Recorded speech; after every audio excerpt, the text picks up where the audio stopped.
She pressed 2 silver coins into the auctioneer's palm and would not let go until he named her the owner of 37 dying horses. The crowd roared with laughter. Her own husband turned his face away in shame, but Emma Whitaker had made a promise that no mocking voice could break. Before we begin, if stories of courage, cruelty, and second chances move your heart, subscribe and stay with me all the way to the end. And tell me in the comments which city you're watching from, so I can see just how far this story has traveled. Summer of 1879. The auction yard at Red Hollow Valley was already half empty by the time the auctioneer got to the last lot of the day. The good horses had gone early. The strong ones, the fast ones, the young ones with clean legs and bright eyes. Those had been sold before noon, hauled off by cattlemen who paid in folded bills and never once looked back. What was left stood roped together at the far end of the pen. 37 of them. Thin, sick, shaking on legs that could barely hold their own weight. "Well," the auctioneer said, wiping his neck with a rag, "I reckon we come to the sorry end of things." A few men laughed. 37 head, he went on, not even bothering to raise his voice. "Culled stock, old, lame, or wormy. Ain't none of 'em worth the rope they're tied with."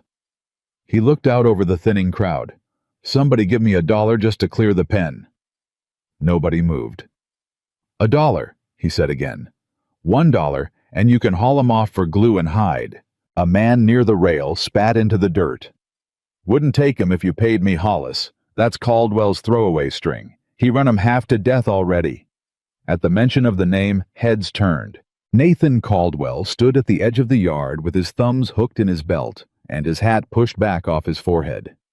52 years old, broad through the shoulders, and used to being the biggest man in any yard he walked into. He owned more cattle and more grazing land than any 3 ranchers in the valley combined, and he wore that fact on his face the way other men wore a badge. "They ain't throwaway," Caldwell said. "They're finished. There's a difference." "What happened to 'em?" someone asked. "Nothing happened to 'em." Caldwell's jaw tightened. "They're just weak. Bad blood. I bred better, and I let the weak ones go same as any man with sense would. You don't feed what can't earn its feed." He looked over the sorry line of animals with something close to disgust. "A hard summer sorts the strong from the useless. That's God's own arithmetic." There was murmuring at that agreement mostly. Men nodded, in a valley where the creeks were already running low and the grass was going to straw. No one wanted to argue with a rich man about what deserved to live. "So," the auctioneer said, "who'll give me $1? Silence. 50 cents then. 50 cents for the lot, and I'll throw in the ropes." Still nothing. The auctioneer sighed and lifted his gavel, ready to call the thing dead and go home. $2. The voice came from the back of the yard. Clear, steady, a woman's voice. Every man in the pen turned to look. Emma Whitaker was 28 years old, and she stood at the rail with her chin up and 2 silver coins held out in front of her like an offering. She wasn't a big woman. She wasn't dressed like money. Her sleeves were pushed to the elbow, and there was dust on the hem of her skirt, and her hands, when a man looked close, were the hands of someone who worked. For a moment, nobody said anything at all. Then the laughing started. It began with one man low and disbelieving, and it spread through the yard like a grass fire. Men slapped their thighs. Someone whooped. Someone else called out, $2, ma'am, he'd have give 'em to you for free." "I heard the lady," the auctioneer said, though even he was fighting a grin. $2. Do I hear? He couldn't finish. He was laughing too. Well, hell, sold. To the lady with more heart than sense. Emma didn't laugh with them. She walked forward through the crowd, and the men parted for her the way a person steps clear of something they don't understand. She reached the auctioneer's stand and set the 2 coins down on the wood one at a time so everyone could hear them ring. "Write it down," she said quietly. 37 head. Paid in full. "Ma'am, Write it down, Mr. Hollis." He wrote it down. That was when Caleb Whitaker pushed his way through. He was 35, a full head taller than most of the men around him, with the wide, quiet shoulders of a man who'd spent years hauling freight across country that killed weaker men. He'd come to the auction to buy nails and a length of fence wire. He had not come to watch his wife spend their money on The Walking Dead. "Emma." He said it low, close to her ear so the crowd wouldn't hear. "Emma, what in God's name are you doing?" "Buying horses." "Those ain't horses, those are—" He looked at the shivering line of them, and his voice failed him for a second. "Half of 'em won't last the week. Look at 'em. Look." "I'm looking, Caleb." "Then you see what I see." "No." She turned and met his eyes. "I don't think I do." The crowd was still watching. Caldwell had come closer now, drawn the way a man is always drawn to a thing that makes no sense to him, and he stood a few feet off with his arms folded and a slow smile working across his face. "Whitaker," Caldwell said, "you want to tell your wife what she just bought?" Caleb's ears went red. He was a proud man, and being spoken to like that in front of the whole yard cut deep. "She knows what she bought. Does she?" Caldwell walked a slow half-circle around Emma, looking her over like she was something at auction herself. "Ma'am, I don't believe we've met proper. Nathan Caldwell. I own the Broken Sea up the north end of the valley." "I know who you are." "Then you know I raised those animals. Fed 'em, wormed 'em, doctored 'em, when doctoring was worth the trouble. And I'm telling you out of pure Christian charity." He tipped his hat, and there was mockery in every inch of the gesture. "You have thrown $2 into a hole. Those horses are dying. All 37. And there ain't a thing on this earth gonna change that." Emma looked at him for a long moment. "If they were worth nothing," she said, "why did you starve them instead of just letting them go?" The smile came off Caldwell's face. It was quick there and gone, but Emma saw it, and so did Caleb, and for a heartbeat the whole yard went still in a way it hadn't been still before. "I don't starve stock," Caldwell said. His voice had dropped. "Watch your mouth, ma'am." "Then they came to you like this?" "They came to me weak, and they stayed weak. That's the size of it." He stepped back, and the smile came back with him, easier now, performing for the crowd. "But you go on. You take 'em home. And when they're dead in your yard, come Sunday, and you're out $2 and a week of feed, and the labor of burying 37 carcasses in ground too hard to dig. You remember? I stood here and told you plain." He tipped his hat again. "Ma'am." He walked off, and the men around him laughed and followed, and the auction yard began to empty out for good. Emma stood there with her receipt in her hand and 37 dying horses roped to a rail, and for one moment, just one, the fear got hold of her. Because Caldwell wasn't entirely wrong. She looked down the line of them. The ribs, the dull eyes, the way one gray mare near the end had her head hung so low her muzzle nearly touched the dirt, too tired even to lift it. Emma had grown up on a farm. She knew what a dying animal looked like. She was looking at 37 of them. $2. It had felt like courage when she'd said it. Now in the quiet after the laughing it felt like something else. "Emma." Caleb had stayed. Of course he'd stayed. He came and stood beside her, and when he spoke again the anger had gone out of his voice and left only the tiredness behind. "Talk to me," he said. "Just help me understand. Because right now I feel like I don't know my own wife." She didn't answer right away. "You remember," she said finally, "the string my father kept before the bank took the place?" Caleb frowned. "Your daddy kept mules mostly. He kept horses too, not fancy ones. Hard little horses mountain bred, the kind nobody wanted because they weren't pretty and they weren't fast." She was still looking at the line of them. "You know what they could do, Caleb? They could walk, all day. Through heat that killed a thoroughbred by noon. Up rock a cow horse wouldn't try. My father used to say the whole world was breeding horses to look at and forgetting how to breed one that could work." "Emma, look at their heads," she pointed. "Not the ribs. Look at the heads, the bone, the set of the eye." Her voice had changed now, quicker, surer, the fear burning off as she talked. Caldwell doesn't see it because he spent his whole life staring at cattle. But those aren't just weak horses, Caleb. Somebody somewhere back down the line bred those animals for something, and then they ended up in a rich man's throwaway string because they didn't grow tall enough or shine bright enough to sell. Caleb looked. He was a freighter, not a horseman, but he'd hauled behind enough teams to know a good head from a poor one, and now that she'd made him look that gray mare, he said slowly, "I know. She's got a good head on her, even like this. I know." He was quiet a moment. Then, "It don't change the facts, Emma.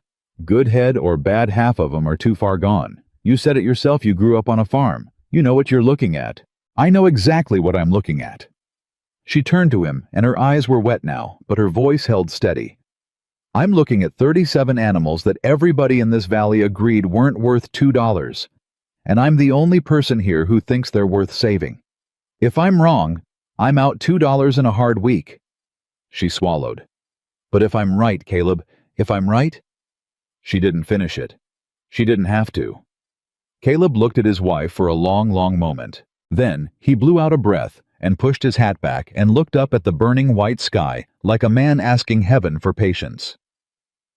"We're gonna need more feed than we got," he said. Something broke open in Emma's chest.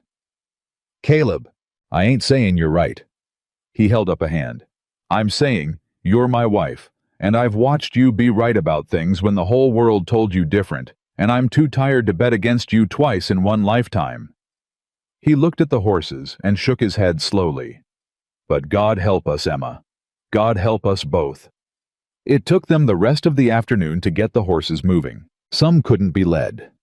Some fought the rope out of pure fear, having learned that human hands meant nothing good. 2 of them went down in the yard and had to be coaxed up, Emma kneeling in the dust with her hands on a trembling neck, talking low until the animal found the will to rise. The men who were left watched from the shade and didn't offer to help. "You need a hand, Whitaker," one of them called, grinning. "Or you got it under control." "We've got it," Caleb said, not looking up. "Sure looks like it." By the time they got the whole string strung out on the road toward home, the sun had dropped low and gone from white to orange, and the horses moved at a shuffle that was barely faster than standing still. Caleb walked at the front. Emma walked at the back, where the weakest ones dragged, and she walked with her hand on the hindquarter of the gray mare, steadying her, murmuring to her every time she stumbled. "Easy," Emma said. "Easy now. You've got somewhere to be." The mare's ear flicked back toward her voice. It was a small thing. It shouldn't have meant anything, but Emma felt it land in her chest like a promise kept. "You hear me?" she whispered. "You're still in there. Good girl." They were maybe a mile out of town when they heard the rider come up behind them. Emma turned. It was a man on a good bay horse, sitting easy in the saddle, and it took her a moment in the fading light to place him, Thomas Reed, the freight agent 45, and weathered a man Caleb had hauled contracts for now and again in leaner years. "Whitaker," Reed called, slowing his horse to a walk beside them. "Reed, heard about the auction?" Reed's eyes went down the line of shuffling horses, and Emma braced herself for the laugh she'd heard 40 times already that day. But it didn't come. Reed just looked. Slow and careful the way a man looks who spent his life around animals that had to earn their keep or die trying. "That gray," he said finally. "The one your wife's got her hand on." "What about her?" Emma said. Reed leaned on his saddle horn. "Where'd Caldwell get that string, he say?" "He said he bred 'em," Emma said. "Said they were weak, bad blood." Reed made a sound in his throat that wasn't quite a laugh. "Did he now? You know something different." For a moment Reed didn't answer. He sat his horse and looked at the gray mare, and something moved behind his eyes, recognition, or the ghost of it. "I know Caldwell didn't breed that mare," he said quietly. "I know that for a fact, ma'am, because I know the brand that's under the one he burned over top of it. And I know the man who bred her rode good stock across 400 miles of hell and never lost a horse to heat or distance in his life." Emma went very still. Her hand tightened on the mare's neck. "Then how'd she end up in a throwaway string?" she asked. Reed straightened in the saddle. He looked at Emma, and he looked at Caleb, and then he looked back down that shuffling line of 37 horses everyone in the valley had laughed at, and when he spoke, his voice had gone careful. That, he said, is a real good question. And I don't think you're gonna like the answer once you find it. He gathered his reins. You got those animals home, and you keep 'em breathing, ma'am. He touched the brim of his hat. Every last one, because if they're what I think they are, Caldwell didn't sell 'em to be rid of 'em. He turned his horse back toward town. He sold 'em to make sure nobody ever knew he had 'em.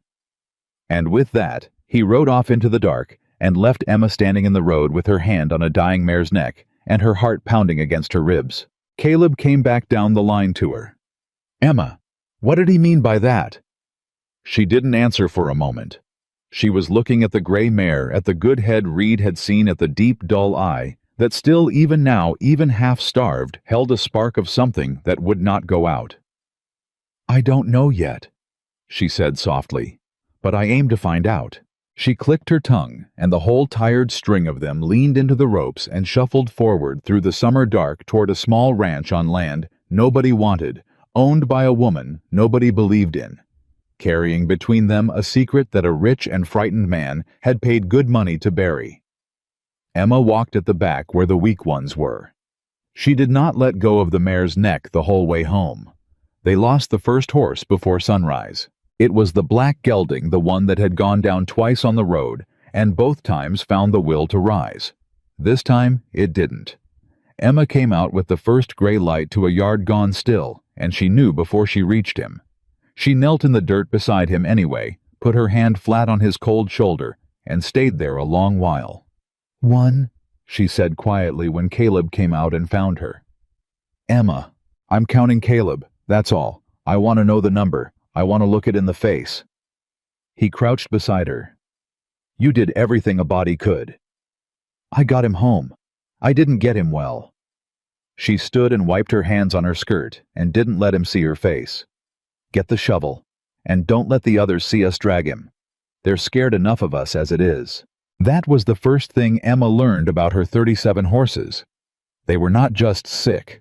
They were afraid of hands of rope, of the sound of a man's voice raised even a little. Somebody had taught them that people were a thing to be survived. By noon, she had them sorted. The strongest she turned into the near pasture where the grass, thin as it was, still held. The middling ones she kept close in the corral by the barn, where she could get feed into them twice a day. And the worst 9 of them, the ones who couldn't hold their own weight, she kept in the barn itself, in the shade on straw where she could reach them in the night. The gray mare was one of the 9. You're gonna work yourself into the ground, Caleb said that evening, watching her carry the 4th bucket of the day. You ain't slept, you barely ate. I'll sleep when they do. That's not an answer. It's the only one I've got. She set the bucket down and looked at him, and for a moment all the fight went out of her, and he saw how tired she really was. Caleb, if I lose them, I want to lose them knowing there wasn't one more thing I could have done. I can live with dead horses. I can't live with lazy ones on my conscience. He didn't have anything to say to that. He took the bucket out of her hands and carried it himself. By the end of the first week, they'd lost 3 more. 4 horses in the ground and 33 still breathing, and Emma was walking around the ranch like a woman made of glass and willpower. She'd stopped counting out loud. Caleb noticed that. He noticed she'd started naming them instead, the way you name a thing you've decided to fight for. Because it's harder to let go of a name than a number. The gray mare she called Juno. Why Juno? Caleb asked. Queen of the gods, Emma said, not looking up from the mash she was mixing. My father had a book. Roman stories. Juno was the one who endured. Betrayed, wronged, laughed at, and she outlasted every one of them. She stirred. Seemed to fit. Juno was the one Emma worried over most, and Juno was the one who scared her worst, because on the 4th day the mare had stopped eating, and a horse that stops eating is a horse that's decided something. Emma sat with her that night. Didn't leave. Sat on an overturned bucket in the dark barn with her hand on Juno's neck and talked to her the way you'd talk to a person who'd given up. I know you're tired, she said. I know somebody made you believe the fighting wasn't worth it, but I'm asking you to be wrong about that. One more time. Just eat and I'll take it from there." The mare didn't move. "You stood," Emma whispered.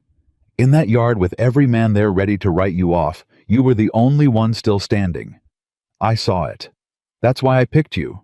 So don't you lie down on me now." Somewhere past midnight, Juno turned her head slow and lipped at the mash in Emma's palm. Emma cried then. Quiet, so Caleb wouldn't hear.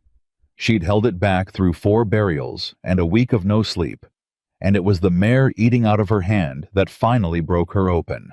"Good girl," she said over and over. "Good girl, good girl." The valley, meanwhile, had made up its mind about Emma Whitaker. She learned that the following week when she went into Red Hollow for feed. The talk stopped when she walked into the mercantile the way talk does when it's been about you. Old Pruitt behind the counter weighed out her oats, slow, and when she asked after the price of a second sack, he looked at her over his spectacles. "You sure you can carry the note on that Ms. Whitaker? I've always paid my account here, Mr. Pruitt." "You have. That ain't what I asked." He set the sack down. "I heard about your buy at the auction. Whole town heard. And I'll tell you the same as I'd tell my own daughter, a body's got to know when they're throwing good after bad. I'll take the second sack." "Ms. Whitaker." "The second sack, Mr. Pruitt. I've got the coin today. What I do with my own oats is my own business." He gave it to her. But she felt the eyes on her back the whole way out, and she heard, just as the door swung shut behind her, a woman's low voice say, "Poor Caleb.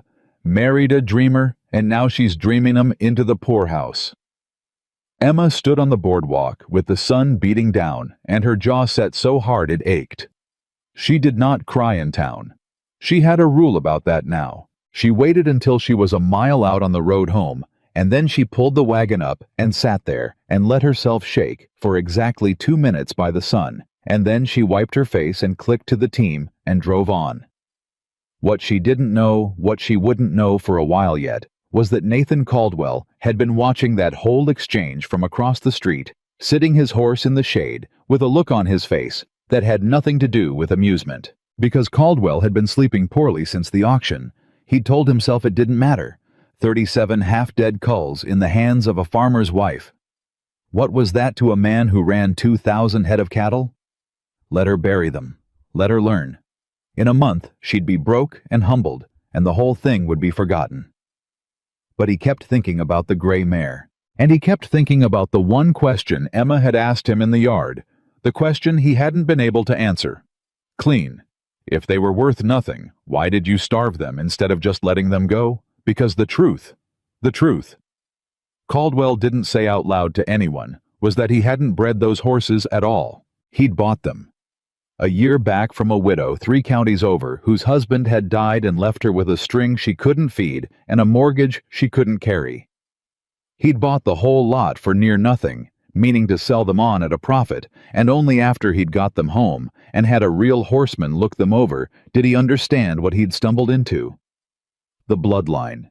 The old desert-bred endurance line that men had thought bred out of existence 20 years back. And Nathan Caldwell had made a decision. Because a man who owned that bloodline and let it be known would have every freighter and cavalry buyer in the territory beating a path to his gate. And Caldwell didn't want that. Caldwell had spent 30 years building the Broken Sea on cattle and grass, and grazing rights on being the biggest cattleman in the valley. If word got out that the future wasn't in cattle at all, that it was in a string of hard little horses that could cross country cattle, couldn't his whole world, the whole shape of his power would start to shift under his boots. So he'd made sure the bloodline died with him. He'd starved them down until they looked like nothing, burned a new brand over the old one, and run them through the low end of the auction as culls, where no one who knew horses would look twice. It should have worked. It would have worked if some fool farm wife hadn't spent her last $2 saving the very thing he'd paid to erase. "Sir," Caldwell came out of his thoughts. His foreman, a lean, hard man named Briggs, had ridden up beside him. "You've been sitting here a while," Briggs said. "Something wrong?" Caldwell watched Emma's wagon disappear down the north road. That Whitaker woman. How many of them horses she lost? Word is 4, maybe 5. Rest are hanging on. Briggs spat. Won't last, though. Farm wife nursing culls. She'll break before they do. Caldwell gathered his reins. See that she does. Briggs looked at him. Sir? Her feed. Her credit. Her water. Caldwell's voice was flat and quiet. I want to know who she owes and what she needs. A woman like that is 1 bad month from finished. I just want to be sure the month comes. He turned his horse. Quiet, Briggs. Nothing a man could point to. You understand me. Briggs understood him. Briggs had understood men like Caldwell his whole life. Consider it done, he said. It started small.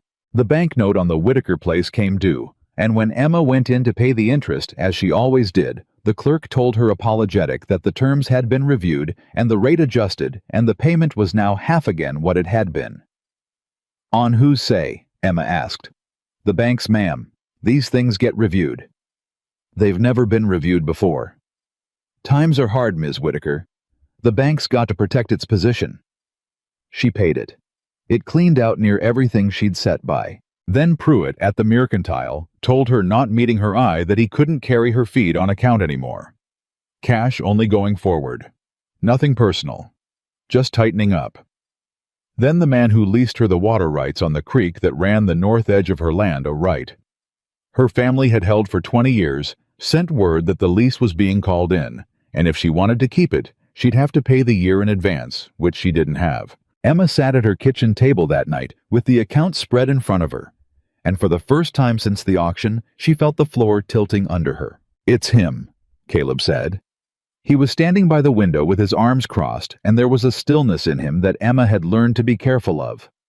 Caleb was slow to anger, but he was the kind of slow that meant when it came all the way. It's Caldwell. Bank feed water all inside 2 weeks. That's not hard times. That's a man with his boot on our throat. We can't prove that. I don't need to prove it to know it. Knowing it doesn't pay the note, Caleb. She pressed her fingers to her eyes. If I lose the water rights, I can't hold the horses through the summer. There's no other water on this land I can count on. He knows that. Of course he knows that. That's the whole... She stopped. Caleb turned from the window. What? That's the whole point. Emma lowered her hand slowly. Caleb, think. A rich man doesn't spend 2 weeks squeezing a farm wife over 37 horses he swears are worthless. He doesn't care what happens to worthless horses. He'd forget they existed. She was up out of the chair now, the tiredness burning off her the way it had in the auction yard. He's frightened, Caleb. Nathan Caldwell is frightened of these horses. And a man doesn't get frightened of something worthless. They stared at each other across the little kitchen. Reed, Caleb said slowly. Reed said it that first night. Said Caldwell didn't sell 'em to be rid of 'em. Said he sold 'em to make sure nobody knew he had 'em. I need to find Thomas Reed. She found him 3 days later at the freight depot on the edge of town, going over a manifest with a stub of pencil. He looked up when her shadow fell across the page, and something in his face said he'd been half expecting her. Ms. Whitaker, you said I wouldn't like the answer, Emma said, no preamble. When I found it, you said that. I've come to find it, Mr. Reed, and I've got a rich man calling in every note I owe, so I'd be obliged if you'd stop talking in riddles and tell me plain what I bought. Reed set down his pencil. He looked at her a long moment, and then he looked past her out the depot door, up and down the road, the way a man looks, who's about to say something he isn't sure he ought to. How's that gray mare? He said. Alive? Eating? Starting to put weight back on? Emma's chin came up. Her name's Juno. Something shifted in Reed's face. Juno, he repeated softly. Well, I'll be. He shook his head. You want to know what you bought, ma'am, I'll tell you. But you got to understand, once you know it, you can't unknow it. And there's a man in this valley'd do a great deal to keep it from being known. He's already doing a great deal. I'd like to know why. Reed nodded slowly. He came around the counter and lowered his voice, though there was no one near. 20-odd years ago, he said, there was a man named Amos Kettering, bred the finest endurance horses this territory ever saw. Desert stock crossed careful over 30 years. Horses that could go 100 miles in heat that'd kill anything else on 4 legs. The cavalry wanted him. The freight lines wanted him. Kettering could have been rich as any cattle baron in the West. He paused. But Kettering died, sudden, and the bloodline scattered, sold off, split up, lost track of. Everybody figured it bred out or died out or never was as good as the stories said. But it didn't die out. No, ma'am. Reed's voice dropped further. It didn't. A good part of that line came down through one string of horses that got sold and sold again, and finally landed a year ago with a widow out past the county line who didn't know what she had and couldn't feed 'em and sold the whole lot cheap to the first man came with cash. Emma's heart was pounding now. Caldwell. Caldwell. Reed nodded. And here's the thing about Nathan Caldwell, ma'am. He's a cattleman. Built his whole life on it. His grazing rights, his land, his say-so in this valley, every bit of it stands on cattle being king. And a smart man who got his hands on Kettering's line could make cattle look real old-fashioned, real fast. Freight cavalry, the whole territory opening up west, the money's gonna go where the endurance is. And it ain't in Longhorns. So he had the future in his own barn, Emma said slowly, and instead of using it, he buried it. Reed's mouth was grim, because using it meant admitting the thing his whole life was built on was passing. Easier to starve down 37 horses and run 'em through the low end of an auction as culls and let the bloodline die quiet than to watch his own world change. He looked at her. That's what you bought for $2, Ms. Whitaker. You bought Amos Kettering's line. The finest endurance horses in the West. And you bought 'em right out from under the one man who spent good money making sure they'd never draw another breath. The depot was quiet. Somewhere outside a wagon rolled past. Emma stood very still, and she felt the whole thing settle onto her at once, the size of it, the danger of it, the impossible luck and the impossible weight. That's why he's squeezing me, she said. That's why he's squeezing you. He can't buy 'em back without admitting what they are. He can't be seen to want 'em. So he's got to break you instead quiet so nobody asks why a rich man cares so much about a farm wife's culls. Get you desperate. Get you to sell 'em off cheap or lose 'em to the bank so they scatter again and die out for good. Reed shook his head. You're not fighting a neighbor, ma'am. You're fighting a man protecting his whole kingdom. And he's got the bank and the feed store and the water in his pocket. And I've got 33 sick horses and a mortgage. Yes, ma'am, you do. Emma stood there, and Reed watched her, and he expected the way everyone in the valley had come to expect that she'd crumple, that the size of it would fold her up. Instead, something came into her face that Reed hadn't seen before. Slow, cold, certain. 33 of the finest endurance horses in the West, she said quietly. And every freight line and cavalry buyer in the territory would want them if they knew. Reed went still. Ms. Whitaker, he's counting on nobody knowing, Mr. Reed. That's his whole plan. Quiet. Keep it quiet. She looked up at him, and there was steel in her now. So the way I beat him isn't quiet at all, is it? Ma'am, you go loud about this, and you make yourself a target. He's got money and men and the whole town half in his pocket. He could what, ruin me? A short, hard laugh. Mr. Reed, he's already called in my note, cut my credit, and taken my water. There isn't a great deal left for him to take, but there's a great deal left for me to do. She stepped closer.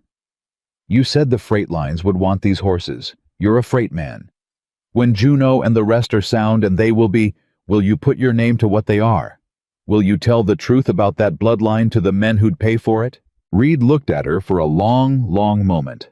Then slow, he smiled the first real smile she'd seen out of him. Amos Kettering was my friend, he said quietly. I rode for him back when. I watched his line get scattered and buried and laughed off, and I never thought I'd see the day. He stopped, cleared his throat. Yes, ma'am. When those horses are sound, I'll put my name to it. In front of God and the cavalry and Nathan Caldwell himself. You get 'em sound, I'll do the rest. Emma put out her hand, and Thomas Reed shook it, and something was sealed between them in that dusty depot that neither of them would go back on. She rode home that evening with the whole shape of it clear in her mind for the first time. She knew what she had. She knew who she was fighting, and she knew for the first time that she wasn't fighting alone. But knowing what she had and keeping hold of it were two different things. And Nathan Caldwell was not a man to sit quiet while a farm wife put together the pieces of a thing he'd paid good money to bury. She found that out 4 nights later. She woke to Juno screaming. There's no other word for the sound a horse makes when it's terrified, a high-tearing cry that goes straight through a person's sleep and yanks them upright. Emma was out of bed and down the stairs before she was fully awake, Caleb a step behind her with the rifle, and when they came through the door into the yard, the smell hit them first. Smoke. The near pasture fence was burning. Someone had run a line of coal oil along the rails and set it, and now a whole side of the corral where the strongest horses were kept was a wall of fire, and the horses were slamming against the far rails in a panic, and if that fence went, they'd scatter into the dark into the rock, and she'd never get them all back. "The gate!" Emma screamed. "Caleb, the far gate, get it open, drive 'em toward the barn." He was already running. Emma ran the other way, straight at the fire, because the water trough sat at that end, and the horses nearest the flames were the ones about to break. And she grabbed the empty feed sacks off the fence post and plunged them in the trough and started beating at the fire, and the heat took the breath out of her. And somewhere behind her, Caleb was hauling the gate and shouting the horses toward it. It was Juno who broke the panic. Emma didn't see how it happened. She was half blind with smoke, but later she'd swear the gray mare, sick and thin as she still was, came out of the barn on her own, came through the milling, terrified string, and set herself at the front of them and moved. Toward the open gate. Steady. And the others followed her the way frightened animals follow the one who isn't afraid, and the whole string poured through the gate into the safe pasture beyond and away from the fire. They saved the horses. All of them. They saved the barn. They did not catch the men who did it. By the time the fire was beaten down and Caleb went looking, there were only boot prints in the dust by the road and the dark and the sound of horses ridden hard and far. Emma stood in the smoking dark with her hands blistered and her face black and her nightdress scorched, and she looked at the ruined fence and she did not cry. "That's not a man protecting a secret anymore," Caleb said beside her. His voice was shaking with a rage she'd never heard in him.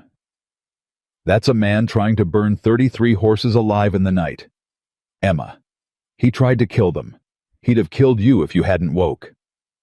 Emma looked out at the pasture where in the gray of coming dawn she could just make out Juno standing at the head of the herd, ears up alive, having led them all to safety. "No," Emma said quietly. She turned to her husband, and her face in the firelight was something Caleb had never seen on her before. Not fear, not grief, but something harder and cleaner than either. "He didn't just try to kill my horses, Caleb," she said. "He made a mistake, because up till tonight nobody in this valley knew or cared what I bought.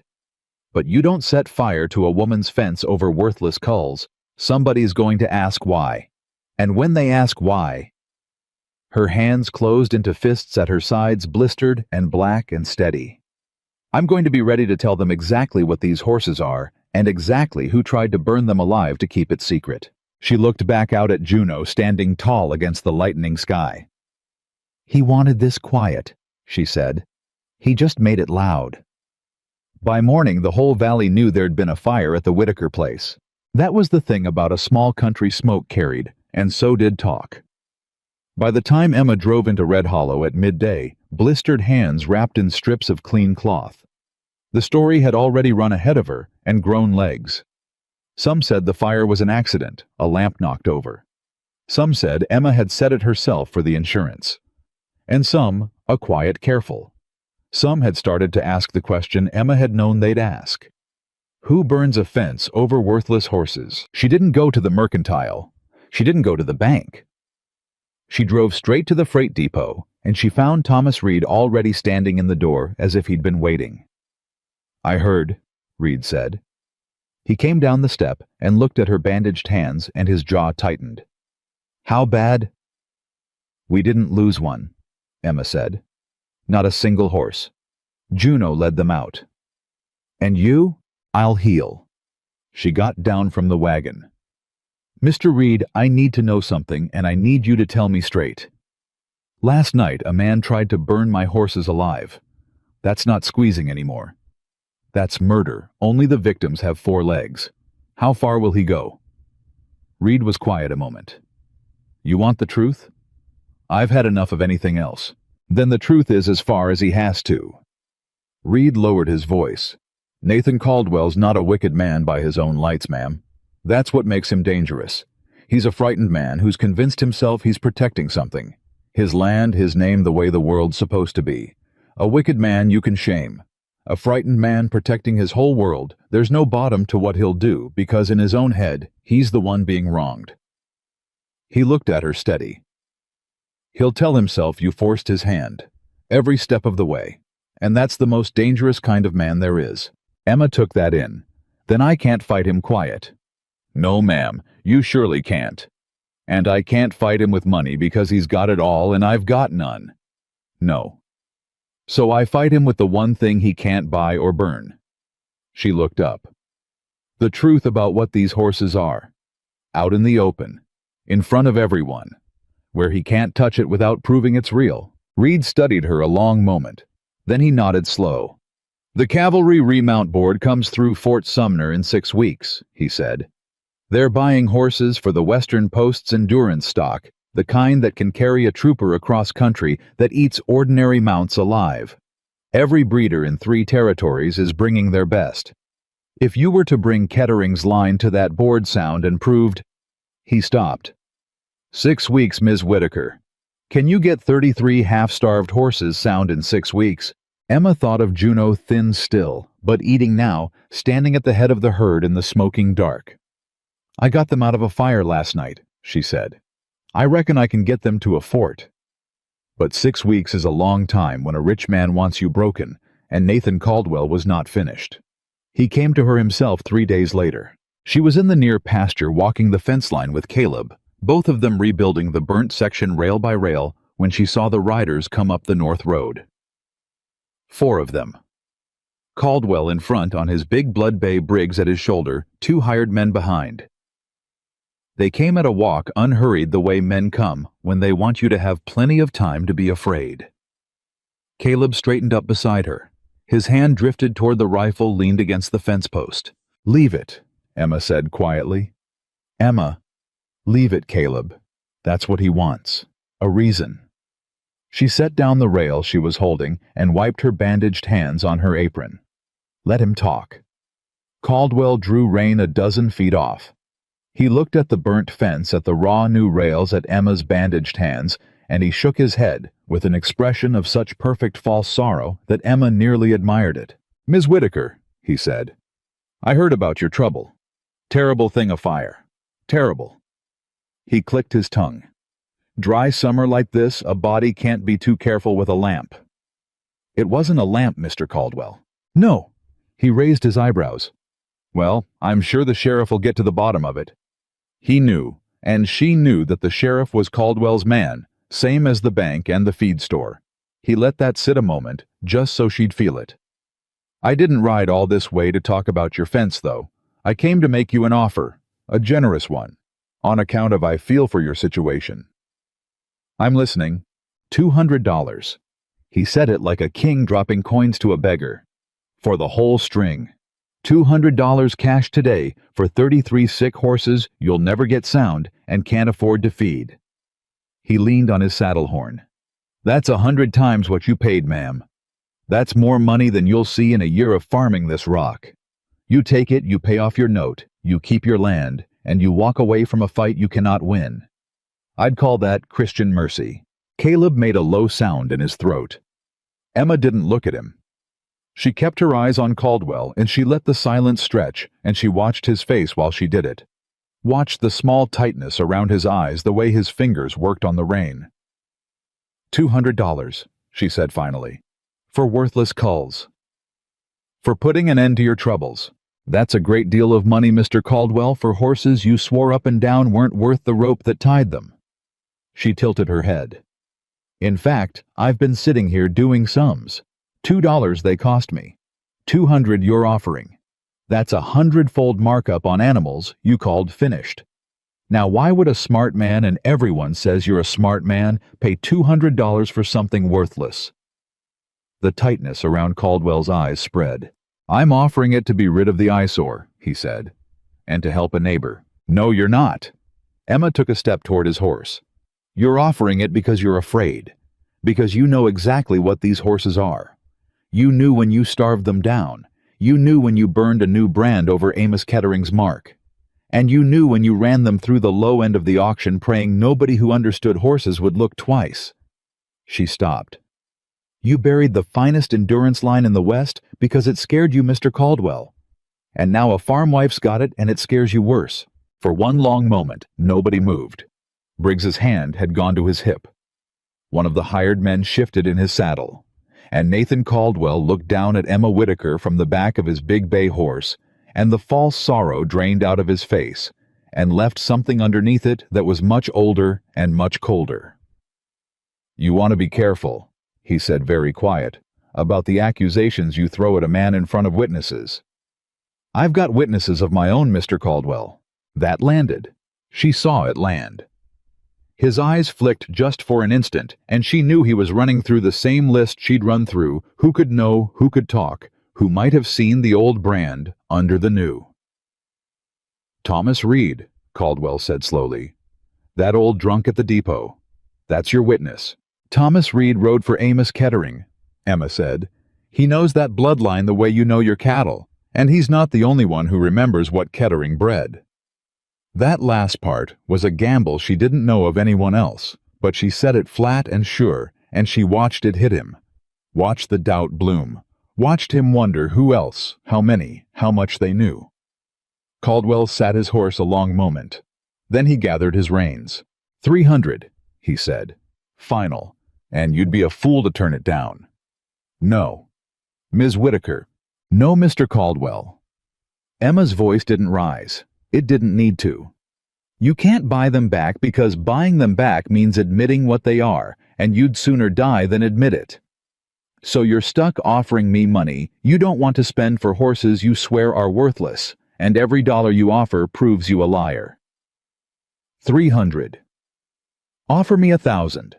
Offer me 10. The higher you go, the louder you tell the whole valley the truth you're trying to bury. She stepped back.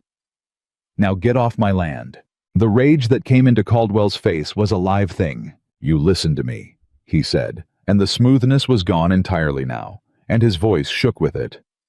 I built this valley. There was nothing here, nothing before I brought cattle onto this grass and made something out of it. And I will not stand by and watch some farmer's wife tear it down over a string of horses. You hear me? I'll see you broke. I'll see you off this land. I'll see you crawling into town, begging Pruitt for credit before I let you. Before you let me, what? Emma cut in. Prove the future doesn't belong to you anymore. Caldwell went white.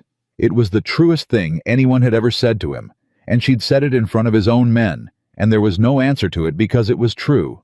And he knew it was true, and that was the thing he could not forgive. He wheeled his horse so hard the animal half reared.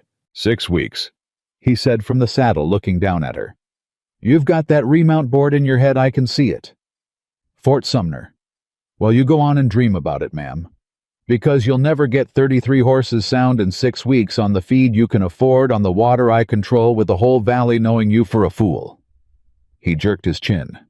And if by some miracle you do a lot can happen to a woman driving a horse string across 60 miles of open country.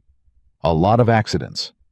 Out where there's nobody to see, and he rode off his men behind him, leaving the threat hanging in the summer air like smoke. Caleb came to her side.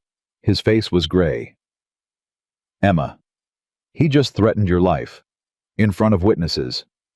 His own men heard it, and they'll swear black as white for him, but we heard it. I know. How does he know about Fort Sumner? How does he know about the board? Emma went still. Because that was a very good question. She hadn't told anyone but Caleb and Thomas Reed. The board was Reed's idea, spoken quiet in the depot with no one near. Somebody told him, she said slowly. The two of them stood there in the ruined pasture, and the same cold thought moved through both of them at once. Someone close enough to know. Emma didn't want to believe it was Reed. She refused at first to even let the thought settle. Reed had ridden for Kettering. Reed had shaken her hand. Reed had promised in front of God and the cavalry to put his name to the truth. But Reed was also a poor man, a freight agent scraping by working out of a depot half in Caldwell's pocket, and Caldwell had money, and money had turned better men than a broke old freighter. She lay awake with it that night and the next, and finally she couldn't stand it anymore, and she rode into town to look Thomas Reed in the eye. She never got the chance to ask him, because when she came into the depot, Reed was already talking low and hard to a stranger, a lean, dust-covered man in a cavalry coat with sergeant's stripes on the sleeve. And the moment Reed saw her, his face changed, and he stood up fast. "Ms. Whitaker," he said, "I was gonna ride out to you tonight. This here's Sergeant Amos Doyle, remount service. He rode in yesterday ahead of the board."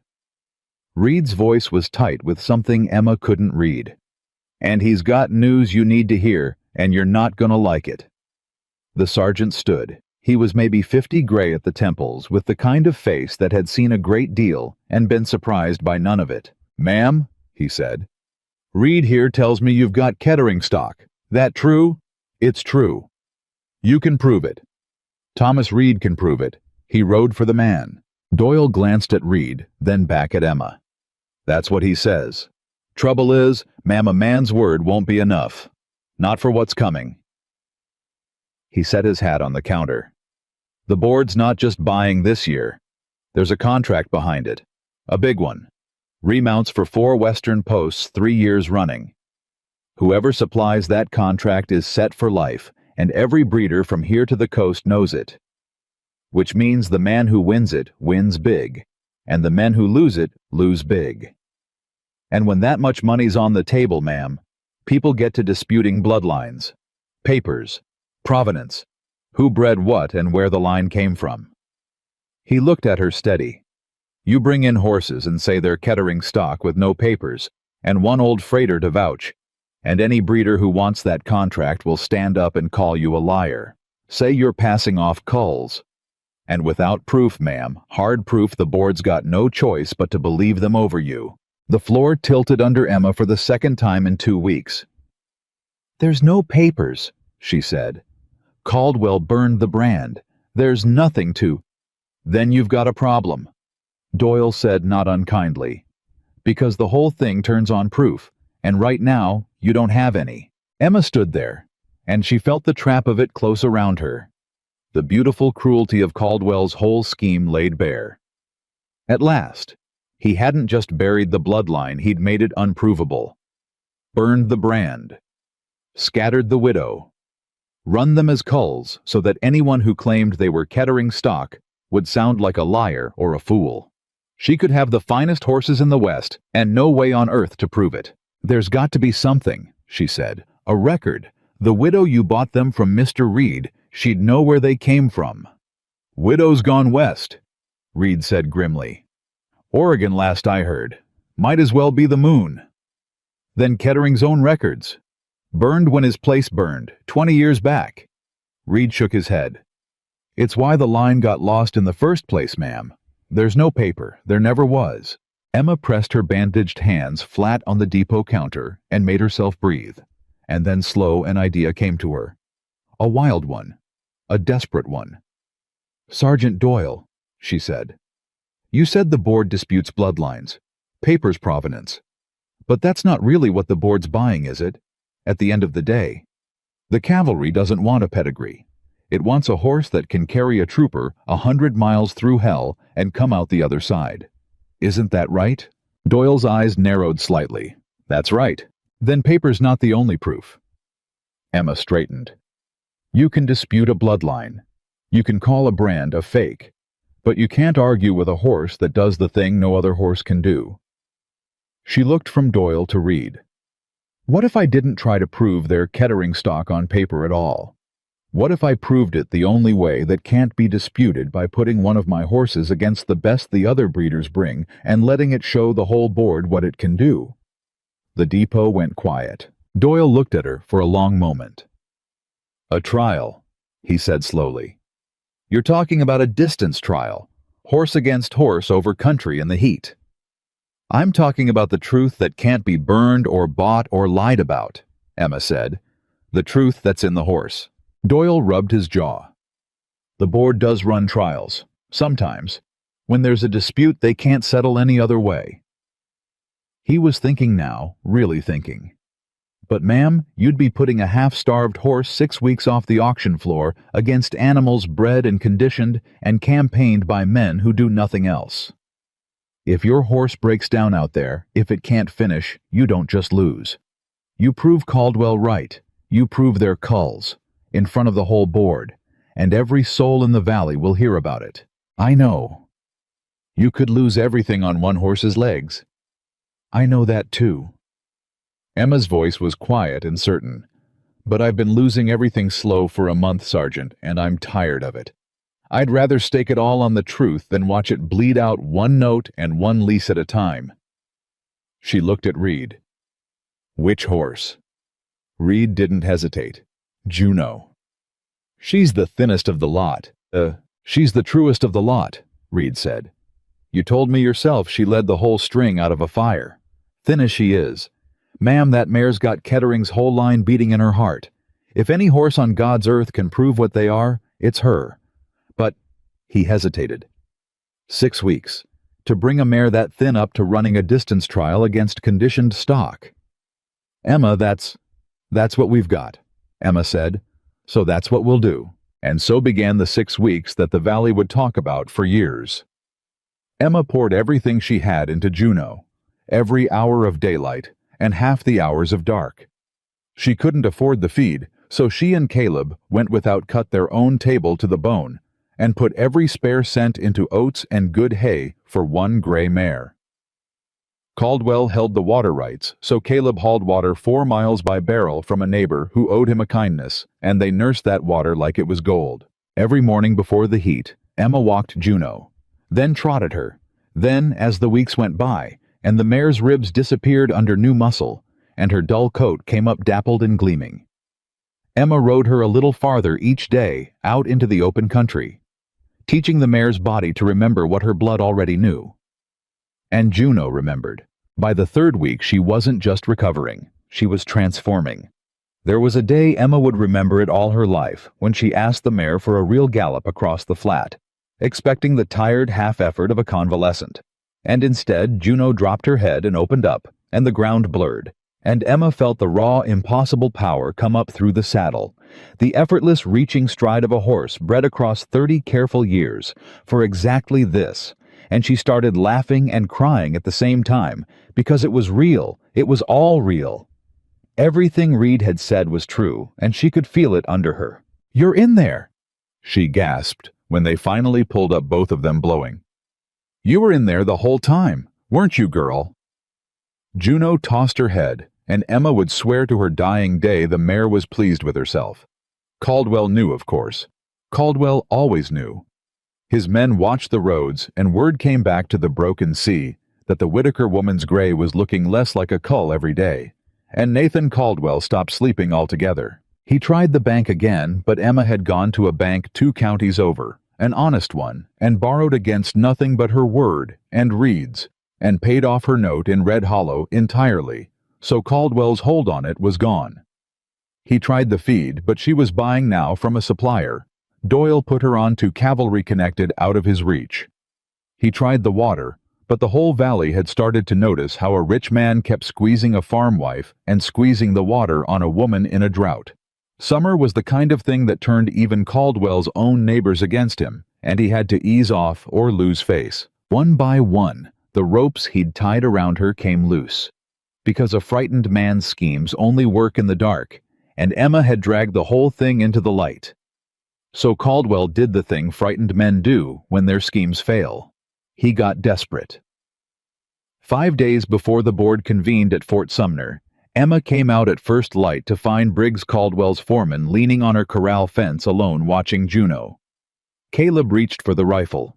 Emma stopped him with a hand. "Mr. Briggs," she said, "you're a long way from the Broken Sea." Briggs didn't turn around right away. He watched the gray mare a moment longer, and when he did turn, there was something strange in his face, not menace. Something more like shame. "That's a hell of a horse," he said quietly. "She is. I've been riding for Caldwell 11 years, ma'am." Briggs took off his hat, turned it in his hands. "Done things I ain't proud of. That fire—" He stopped. Started again. "I didn't light it. But I knew who did, and I didn't stop it. And that's the same thing in God's eyes, I reckon." He looked up at her. "He's planning something, ma'am. For the drive to Sumner. He meant what he said about accidents on the open road. He's got men set to meet your stringaways out in the breaks where there's no witnesses.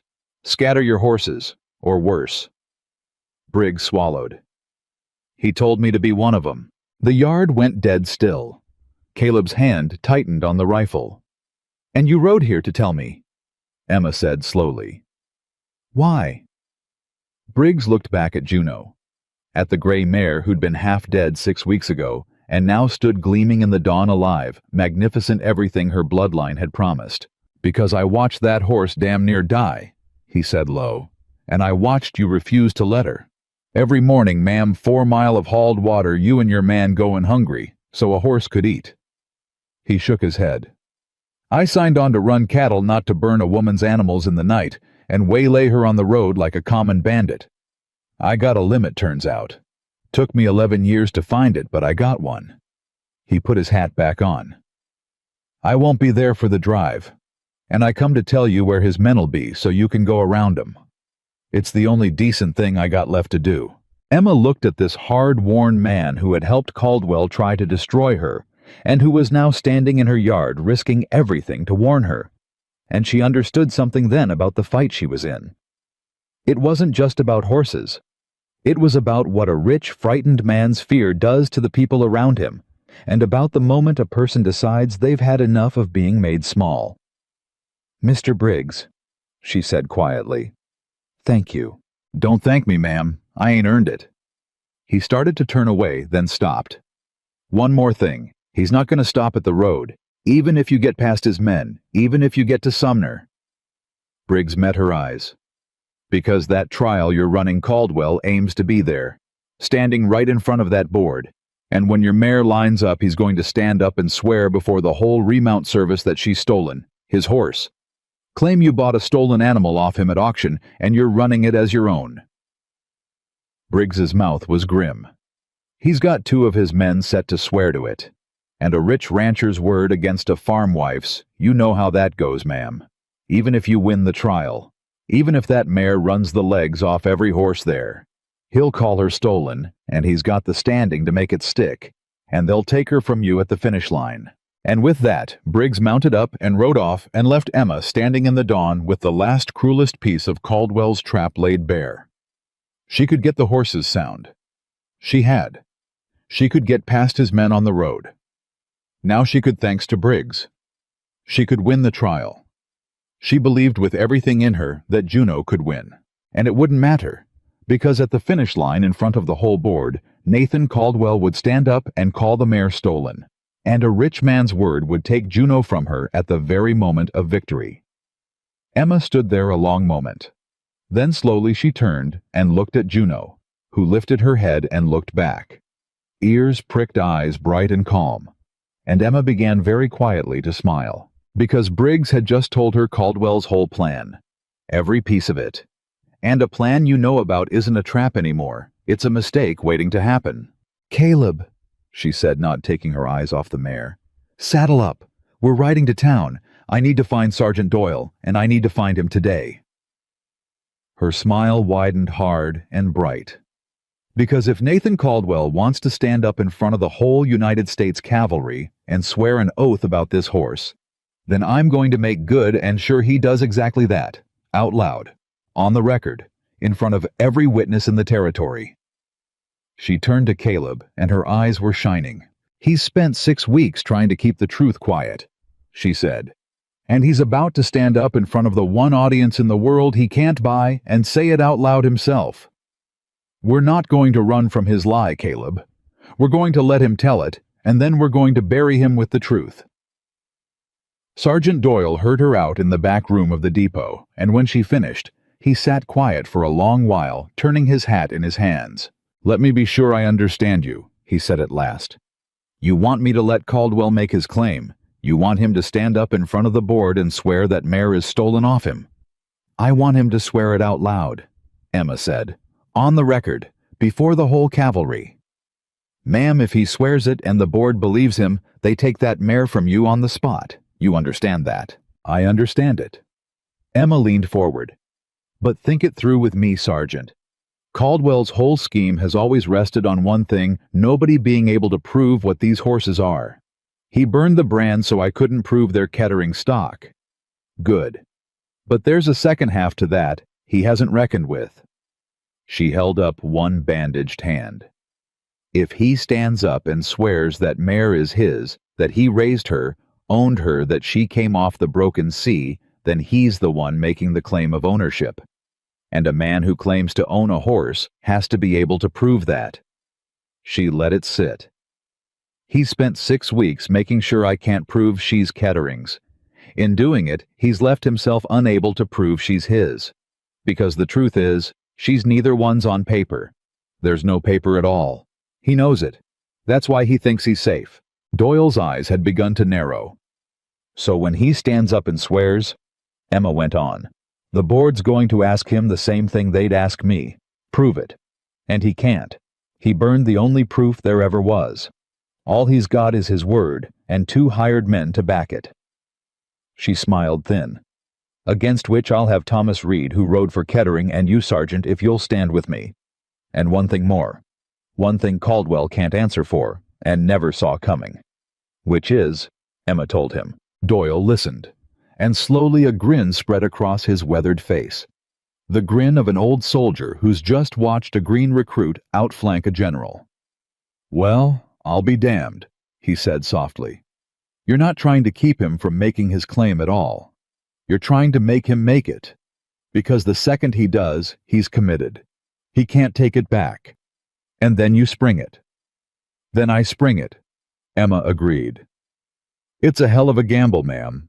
If any piece of it goes wrong, every piece of the last 2 months has been a gamble, Sergeant." Emma stood.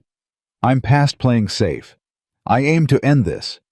And I aim to end it in a way Nathan Caldwell can never come back from." The drive to Fort Sumner took 2 days. They went the way Briggs had told them, not the road, but a wide loop through country to the east, adding a day, but keeping clear of the breaks where Caldwell's men waited. Emma rode Juno. Caleb drove the wagon with the other 32 head strung behind, and Doyle rode with them in uniform, which was its own kind of armor. Even Caldwell's men would think twice about waylaying a string with a cavalry sergeant riding guard. They saw the men once. On the afternoon of the first day, far off, 3 riders sitting a ridge to the west watching. Emma felt Caleb stiffen on the wagon seat. "They see us," he said. "Let them," Emma said. "They're a day's ride from where they expected us, and there's a sergeant of cavalry in our string. They won't try anything now." She was right. The riders watched a long while, then turned and were gone. But Emma understood what it meant. Caldwell knew by nightfall that his men on the road had failed, which meant Caldwell would fall back on his last card, the one at the finish line, just as she'd hoped. They came into Fort Sumner on the morning of the trial, and the sight of it took Emma's breath, because there were breeders there from 3 territories, and horses everywhere, fine ones, conditioned ones, big rangy animals, with the deep chests and clean legs of stock bred and campaigned by men who did nothing else. And here she came, a farm wife on a gray mare leading a string that 6 weeks ago had been dying in her barn. Men stared. Some laughed low. Word had run ahead here too. The Whitaker woman, the $2 culls, the fool's errand. Emma held her head up and rode through all of it, and she felt Juno beneath her, calm and sound and gleaming, and she thought, laugh. Laugh now. You won't be laughing this afternoon. Nathan Caldwell was already there. He stood by the board's pavilion, dressed fine at his ease, talking with the officers like an old friend, a rich, respectable rancher, a pillar, a man whose word carried weight. 2 of his men stood a little behind him. When he saw Emma ride in, he smiled and tipped his hat, slow and mocking, and Emma understood that he believed he'd already won. That whatever her mare did on the course today, he held the card that took her at the finish. She tipped her head back at him. Let him think it.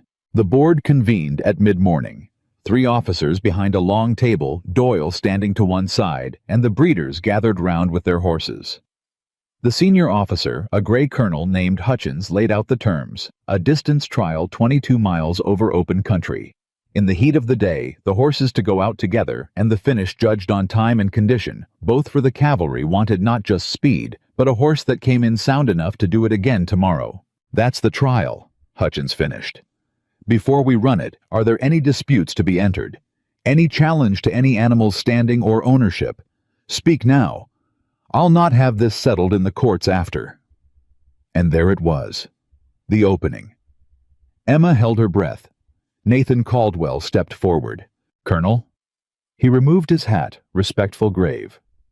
It grieves me to raise it, but I'm a man of conscience, and I can't stand by.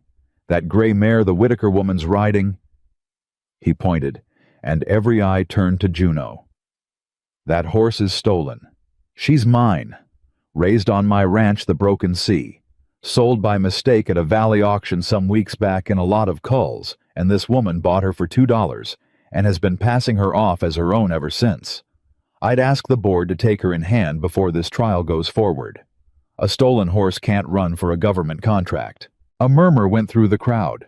Emma's heart was slamming. She kept her face still. Colonel Hutchins looked at her. That's a serious charge, ma'am. What do you say to it?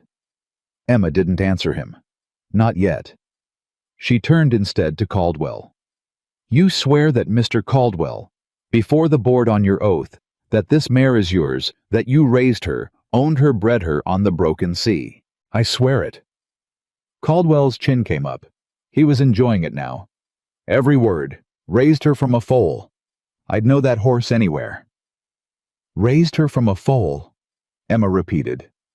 Slow, clear, so the whole board heard it. On the Broken Sea. You're certain? I'm certain. You'd stake your name on it. You're standing. In front of these officers. I've staked it, Caldwell snapped. How many times must a man say a thing? Emma nodded slowly. And then she turned to the board. Colonel Hutchins, she said. Mr. Caldwell has sworn on his oath before this board that he raised this mare from a foal on his ranch, that she is his own stock. I'd ask the board to hold him to every word of that, because I'm about to prove it false, and when I do, I'd ask you to remember, he swore it freely and would not take it back when I gave him the chance. Caldwell's smile flickered. Sergeant Doyle, Emma said. Would you bring the farrier? A murmur. Doyle stepped away and came back a moment later with an old cavalry farrier, a bandy-legged man named Petey Cole, with hands like gnarled oak. Mr. Cole, Emma said, you've shod horses 40 years. 43, ma'am. And you can read a horse's age off its teeth, and read old wounds, old work in the legs and feet. That's your trade. It is. Then would you examine this mare, in front of the board, and tell them her age? Cole ran his hand down Juno's neck, gentled her, and looked in her mouth. He took his time. When he straightened, he looked puzzled. This mare's aged, ma'am. 12 year if she's a day, maybe 14. 12 to 14 years old, Emma repeated. She turned to Caldwell. Mr. Caldwell, how long have you owned the Broken Sea? Caldwell's face had gone very still. That's what's that got to do with... How long, Mr. Caldwell? It's a matter of public record. The colonel can send to the county for it. How long have you held that land? A silence. 9 years, Caldwell said. The word came out of him like it was pulled. 9 years. Emma let it ring. You have owned the Broken Sea for 9 years, and you just swore on your oath before this board that you raised this mare from a foal on that ranch.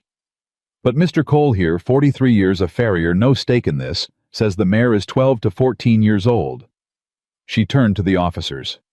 She's older than his ownership of the land he swears he raised her on, by years. He could not have raised her from a foal on the Broken Sea, Colonel. It's not possible. He's just sworn to something that cannot be true. The crowd erupted. Caldwell's face had gone from white to a mottled red. That farrier's mistaken. A horse's age isn't... Then bring your own farrier. Emma cut across him. Bring any horseman here. Every man in this yard can read a horse's teeth, Mr. Caldwell. Let them all look. Let them all say her age, and then let them square it with your oath. Nobody moved to defend him, because every horseman there had already looked at Juno's head at the set of her, and every one of them knew Cole was right. The mare was old, older than Caldwell's ranch. Colonel Hutchins's face had gone hard. Mr. Caldwell, you swore an oath to this board not 5 minutes past. Would you care to amend it? And here Caldwell made his mistake, the mistake of a proud, frightened man who has never in his life had to back down in front of others. I'll amend nothing, he snarled. That horse is mine, whatever some drunk farrier says about her teeth. I'll not be called a liar by a farmer's wife and a broken-down old man. I know that mare. She came off my land, and I'll swear it to my grave. You raised her from a foal, Emma pressed.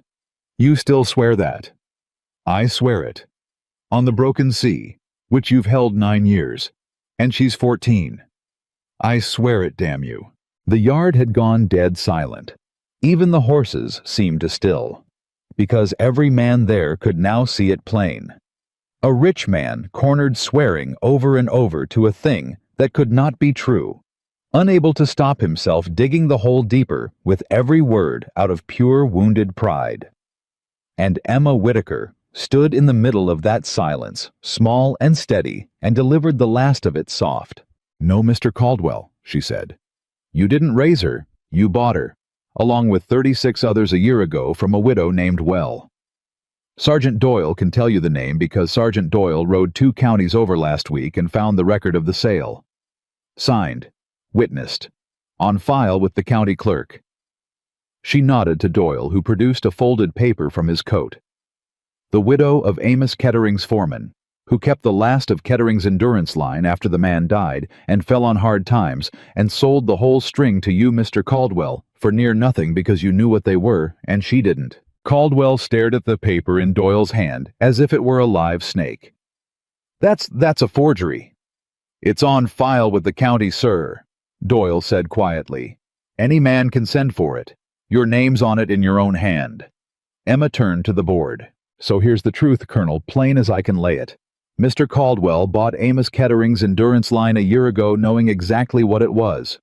And when he understood that a man holding that bloodline could take the whole future of horse supply away from cattle, away from him, he decided to bury it.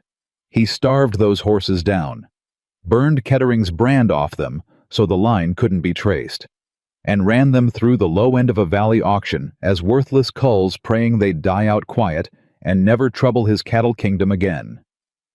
Her voice didn't rise, but it carried to every ear in the yard. I bought them for $2 because I was the only one who looked past the ribs and saw the head. And for 2 months, this man has burned my fences, called in my notes, cut off my water, threatened my life on the open road, and now stands here swearing false oaths to take from me the one mare who lived through all of it. She looked at Caldwell. He didn't do all that over worthless horses, Colonel. No man does. He did it because he knew better than anyone alive exactly what these horses are worth.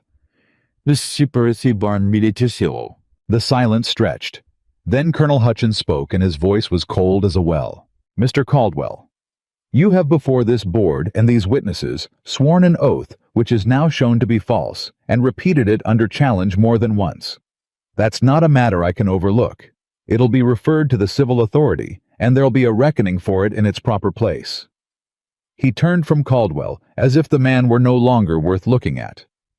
As to the mare, I find no merit whatsoever in the claim of theft. The animal will run.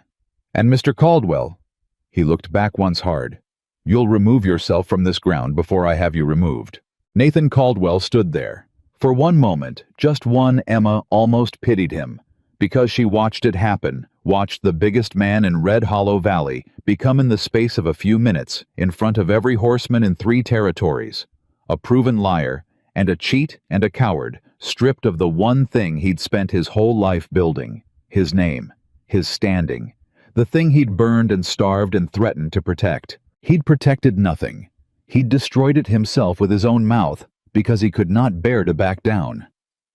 He looked at Emma, and for the first time since the auction yard, there was no mockery in his face at all. Only the raw, stunned realization of a man watching his whole world come apart. "You planned this," he said hoarsely.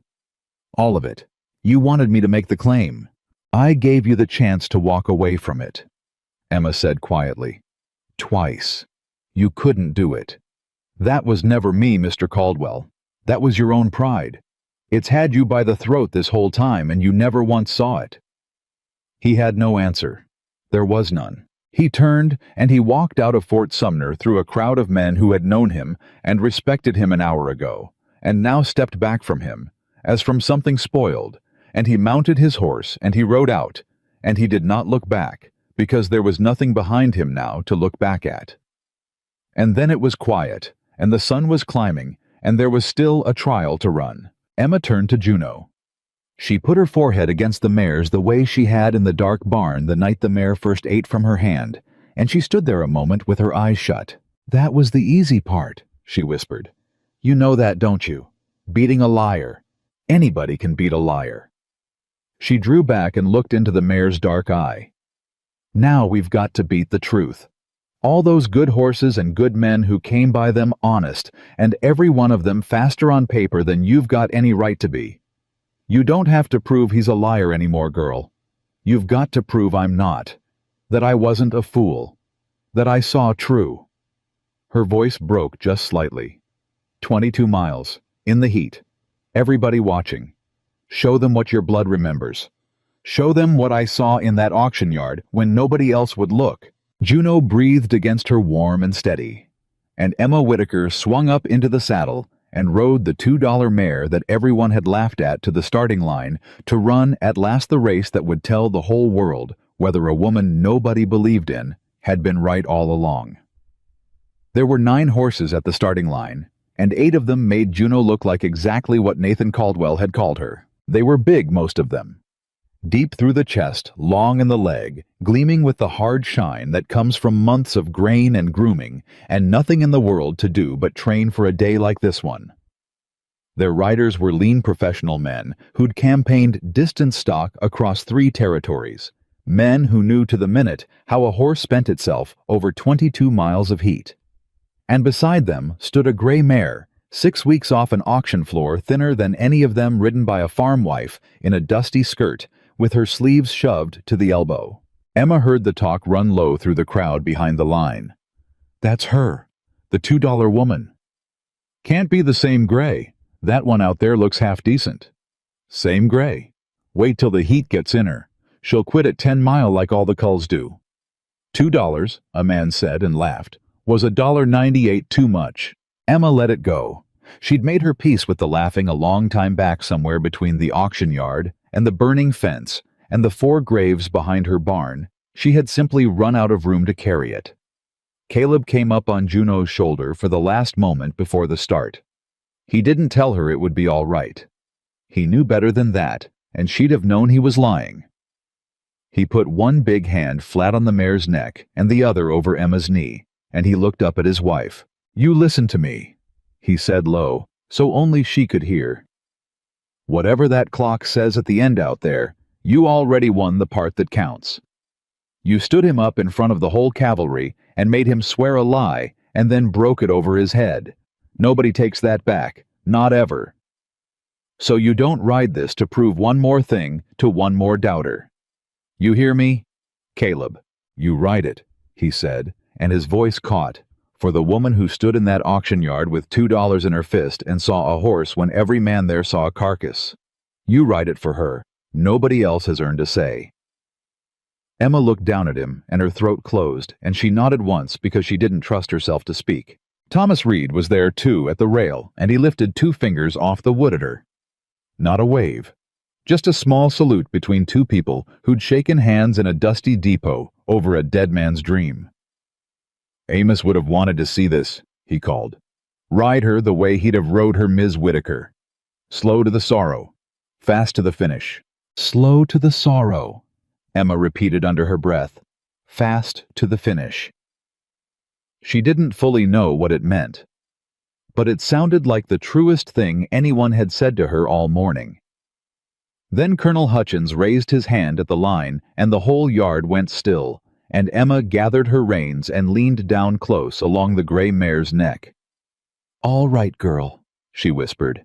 22 miles. Everything the good Lord gave you. Let's go remind these people what you are." The hand came down. They went out fast, too fast. Most of them, the big horses grabbing the front, the way Emma had known they would. Their riders driving hard off the line, meaning to strand the field early and run the weaklings into the ground before the heat had a chance to do it for them. Inside a half mile, the leaders were strung out ahead, in a knot of pounding hooves and flying dirt, and Juno was near the back, and Emma heard a fresh wave of laughter break behind her before the distance ate it. She did not chase. That was the whole thing. That was the thing the flashy horses didn't know, and the blood in Juno's veins had known for 30 careful years. A distance trial isn't won in the first mile. It's lost there. It's won in the last by the horse that still has something to give when the sun and the miles come around to collect what's owed. "Let them run, girl," Emma murmured, holding the mare to her long, low-reaching stride, the one that ate ground without seeming to hurry. "Let them spend it all up front like fools with a full purse. We'll be right here when the bill comes due." A rider dropped back to her before the second mile was out. A young fellow on a rangy chestnut, grinning under his hat brim, sitting easy while his horse pranced sideways with too much early fire. "Ma'am," he called across, mocking friendly, "you want to pick up the pace some, or are you planning to walk it home?" "I'm plenty comfortable, thank you." "Comfortable's how they finish last." "Comfortable's how they finish," Emma said. "You watch and see which one of us is still comfortable at 20 mile. He laughed and touched his hat and let his chestnut carry him back up to the front. And Emma watched the horse go, watched the wasted prancing sideways energy of it, the fight the rider was already having to keep the animal in hand. And she thought, that's one. That horse will be done by 12, and its rider doesn't know it yet. By the 5th mile, the field had begun to sort itself the way a field always does. 3 of the horses that had gone out hardest were laboring, now dropping off the front as the heat climbed, and their early speed leaked out of them mile by mile. Juno had come up through the back of the field without seeming to try her ears forward, her breath deep and even and unhurried, passing the stragglers 1 and 2 at a time, while Emma sat still and quiet, and asked her for nothing at all. "Steady," Emma breathed. "Just like home, just like the water halls and the morning walks. You've done harder than this on less. Steady, girl." She could feel it happening under her. Feel the mare settling into the long work like a thing coming home to itself. There'd been mornings those 6 weeks when Emma had wondered if she was mad hauling water 4 miles by barrel, going hungry, so a gray mare could eat chasing a bloodline off an old freighter's word. And now at 5 hard miles with the sun laying its full weight down, she could feel every one of those mornings in the tireless rhythm beneath her. And she knew she hadn't been mad at all. She'd just been early. She'd just seen it before anyone else would look.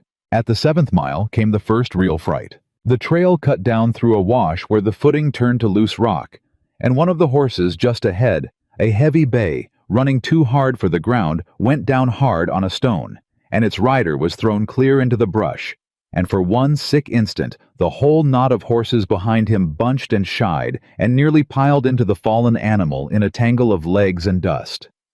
Emma felt Juno gather to leap, felt the mare's whole body coil to jump the downed horse, and there was no time to think, only to trust. And Emma dropped her weight and gave the mare her head and said, "You've got it, go on, go." And Juno rose and cleared the fallen bay clean by a foot and came down on sound ground and never broke stride. "Good girl," Emma gasped, her heart slamming. "Oh, good girl, good girl." Behind her she heard the shouting, the Tangela rider cursing another horse gone lame. 2 more out of the trial in the space of 5 seconds. She didn't look back. Reed's voice was in her head fast to the finish, but it wasn't time yet, not near, and she gathered the mare back to her steady rhythm and rode on down the wash with her heart pounding and the field thinning behind her. By the 10th mile, they were square in the middle of what was left, and the rangy chestnut, the one whose rider had grinned and mocked her at mile 2, was done. Emma came up on him from behind and saw it plain the heaving sides, the white lather thick as soap on his neck and flanks. The rider no longer grinning, no longer asking for speed, just sitting still and grim and trying to get the poor blowing animal home. Juno went by them at the very same pace she'd held from the first stride, and she wasn't even breathing hard. "Ma'am," the young rider said as she passed, and there was no mockery left in him now, only a kind of dazed respect. "What in God's name are you riding?" "A horse everybody threw away," Emma called back. "You have a care with yours. He gave you all he had."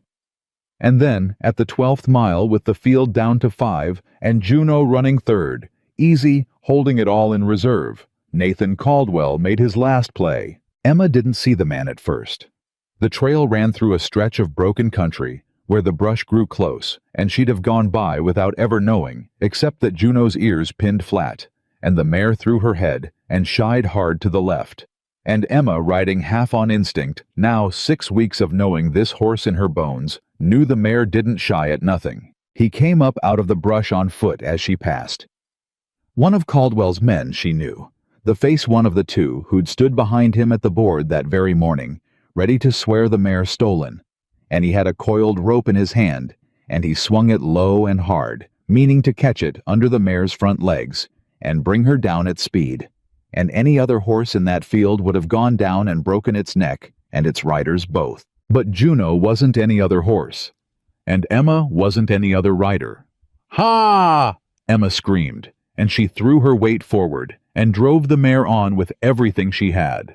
And Juno, that old gray mare who'd led 33 horses out of a burning corral in the dark, surged, and the rope caught only air and the flying edge of her tail, and they were past him and gone before he could gather it for a second throw. "You son of a—" Emma didn't finish it. She was shaking with fury and terror at once, and behind her, she heard the man crash back into the brush, and she thought wildly, "Witnesses. There's nobody. No one saw." And then she thought cold and clear as spring water. "No? Somebody will. There's always somebody."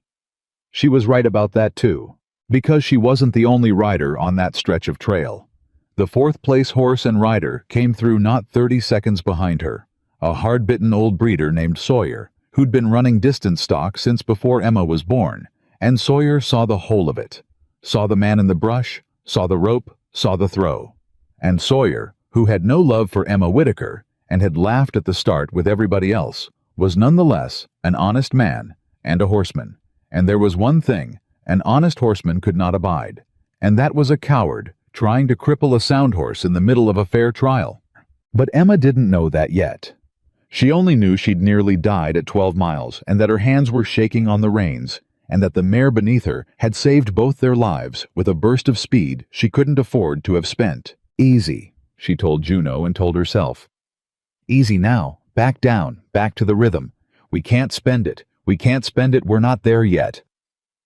And the good mare came back to her, dropped back into the long, even stride, though Emma could feel her heart pounding through the saddle, and Emma pressed one hand flat to the gray neck and said low and fierce, "I've got you. I've got you. Nobody's putting you down. Not that man, not Caldwell, not the heat, not anybody. You just run and I'll do the worrying." The heat was the true enemy now, past all the rest of it. It came up off the ground in waves and pressed down from above like a hand, and Emma could feel it reaching into the horses ahead of her and pulling them apart the way it had pulled apart all the ones already behind her. This was the crucible. This was the exact thing Amos Kettering had bent 30 years of his life toward breeding a horse to walk through, not the fastest over a single mile, but the one still alive and still sound and still going when everything flashier had cooked itself hollow. And Juno wasn't just surviving it now. She was drinking it, growing into it. With every mile of that killing heat, the horses ahead got shorter in the stride, and the gray mare got longer until at 15 miles there were only 3 horses left in front of her, and Emma could feel the whole thing turning like a door on a hinge. "There it is," she breathed. "There it is, girl. They're coming back to us." We didn't have to catch them at all. We just had to still be running when they broke. At 18 miles too. At 21, the big, rangy black best of all the professional string, and Emma could see him up ahead now, could see his rider looking back over his shoulder with an expression that started as annoyance and turned mile by closing mile into disbelief. And beneath Emma, at 20 hard miles in the full weight of the heat, the gray mare was just now beginning to ask a question. Emma felt her gather, felt her offer the thing she'd been holding back this whole long way. The deep reserve that 30 years of blood had put in her, and Emma answered it the only way there was to answer it. She loosened her hands, and she leaned down along the mare's neck, and she set her free. "Now, girl," she said, and it came out half a sob. "Now, everything. Show them what your blood remembers. Show them what I saw." Juno dropped her head and ran, and it was not the frantic spending run of the horses who'd broken behind them. It was something else entirely, a long, low, ground-devouring flood of a stride that came from somewhere 30 years and 1,000 miles deep, that ate the last of the distance like it was nothing at all. And Emma felt it come up through the saddle and into her own chest and out through the top of her head, and she was laughing and crying at once, with the wind tearing the tears sideways off her face. They ran the black down inside a half mile. His rider heard them coming. You could hear that stride coming, the earth drumming with it, and he looked back, and Emma watched his face come apart, watched the pure impossibility of it land on him. A $2 cull, running down the finest distance horse in 3 territories at the tail end of 22 miles, in the heat that had emptied the whole field. He asked his black for everything. The black gave what it had. It wasn't enough. Nothing on that ground that day had enough.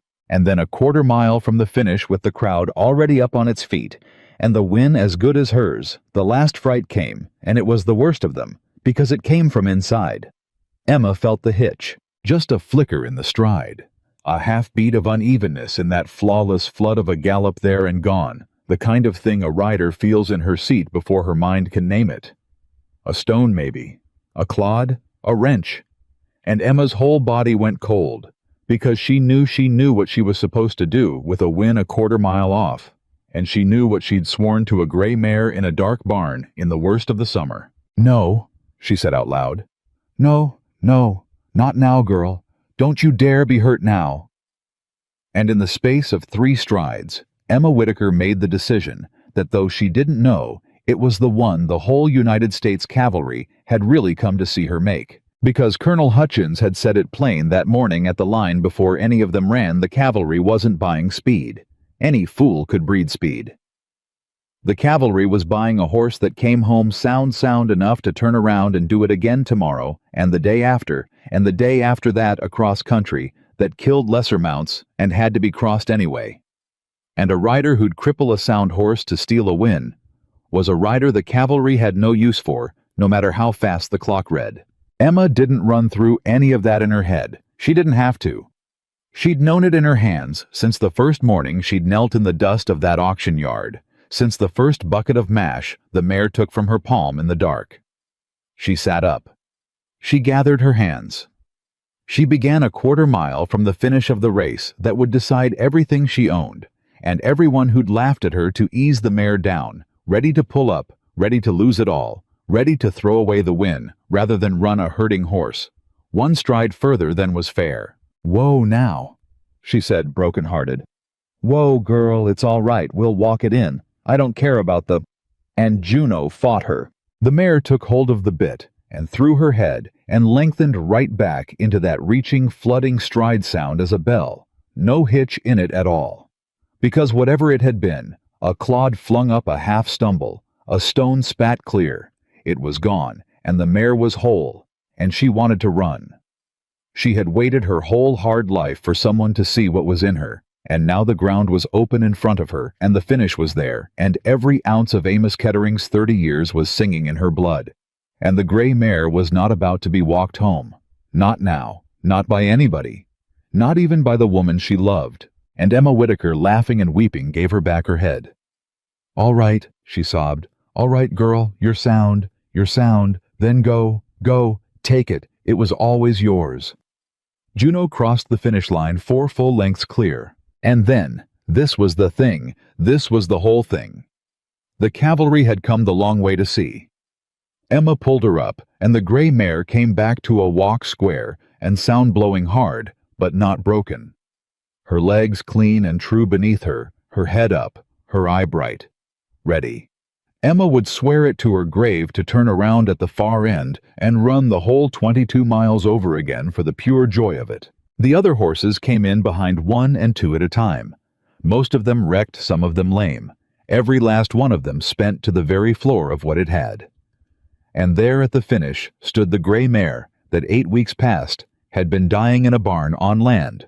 Nobody wanted cool-headed and clear-eyed and sound, the living, breathing, undeniable proof of everything Amos Kettering had bred and everything Emma Whitaker had seen, when not one other soul in that auction yard would raise a hand. Sergeant Doyle reached her first.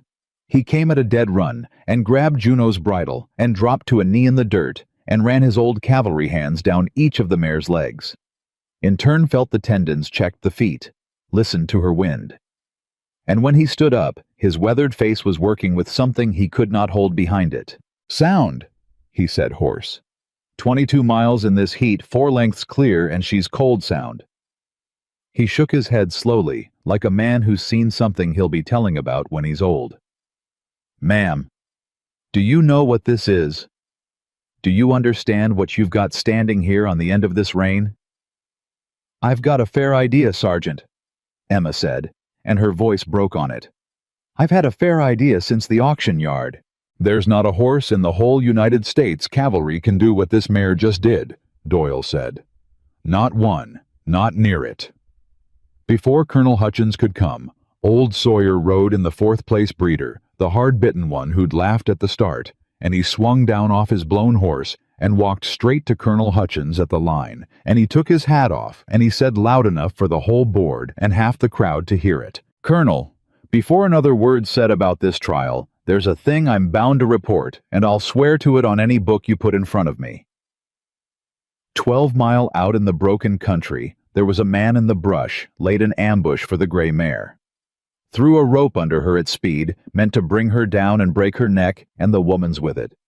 I saw the whole of it plain as I see you. Sawyer's jaw was tight with an honest man's disgust. "I don't know that woman, and I laughed at her horse same as everybody this morning. But I know a coward when I see one try to cripple a sound animal in a fair trial, and I'll not stand quiet about it. That man wore the Broken Sea, same as the 2 that stood up here this morning to swear her mare was stolen." The murmur that went through the crowd was a different sound than the laughing had been. Colder. Harder. Colonel Hutchins' face had gone to stone. "You'd swear to that? That the man wore Caldwell's brand?" "On my mother's grave, Colonel." Hutchins turned slow and looked out across the crowd toward the road where hours before Nathan Caldwell had ridden away from Fort Sumner in disgrace. And when he spoke, his voice carried to every ear. "Then let it be entered with the rest," the colonel said. "In the reckoning that's coming to that man. Perjury before this board this morning, and now conspiracy to cripple a horse and kill a woman in a government trial. Whatever was left of Nathan Caldwell's name in this territory," he shook his head once, "there'll be none of it standing by the time the civil authority is through." And then he turned back to Emma, and the stone went out of his face, and something older and rarer came into it. "Mrs. Whitaker," Colonel Hutchins said, "I've judged this trial fair and full. Your mare has won it, and won it in a manner I have not seen the equal of in 31 years of service to this army. And I'll tell you now in front of all these witnesses what I mean to do about it, because it's the honest thing, and by God you've earned honesty if any soul alive ever did." The whole yard had gone silent. "That 3-year remount contract," the colonel said. 4 Western posts.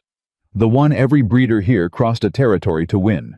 I want it filled with this bloodline, yours.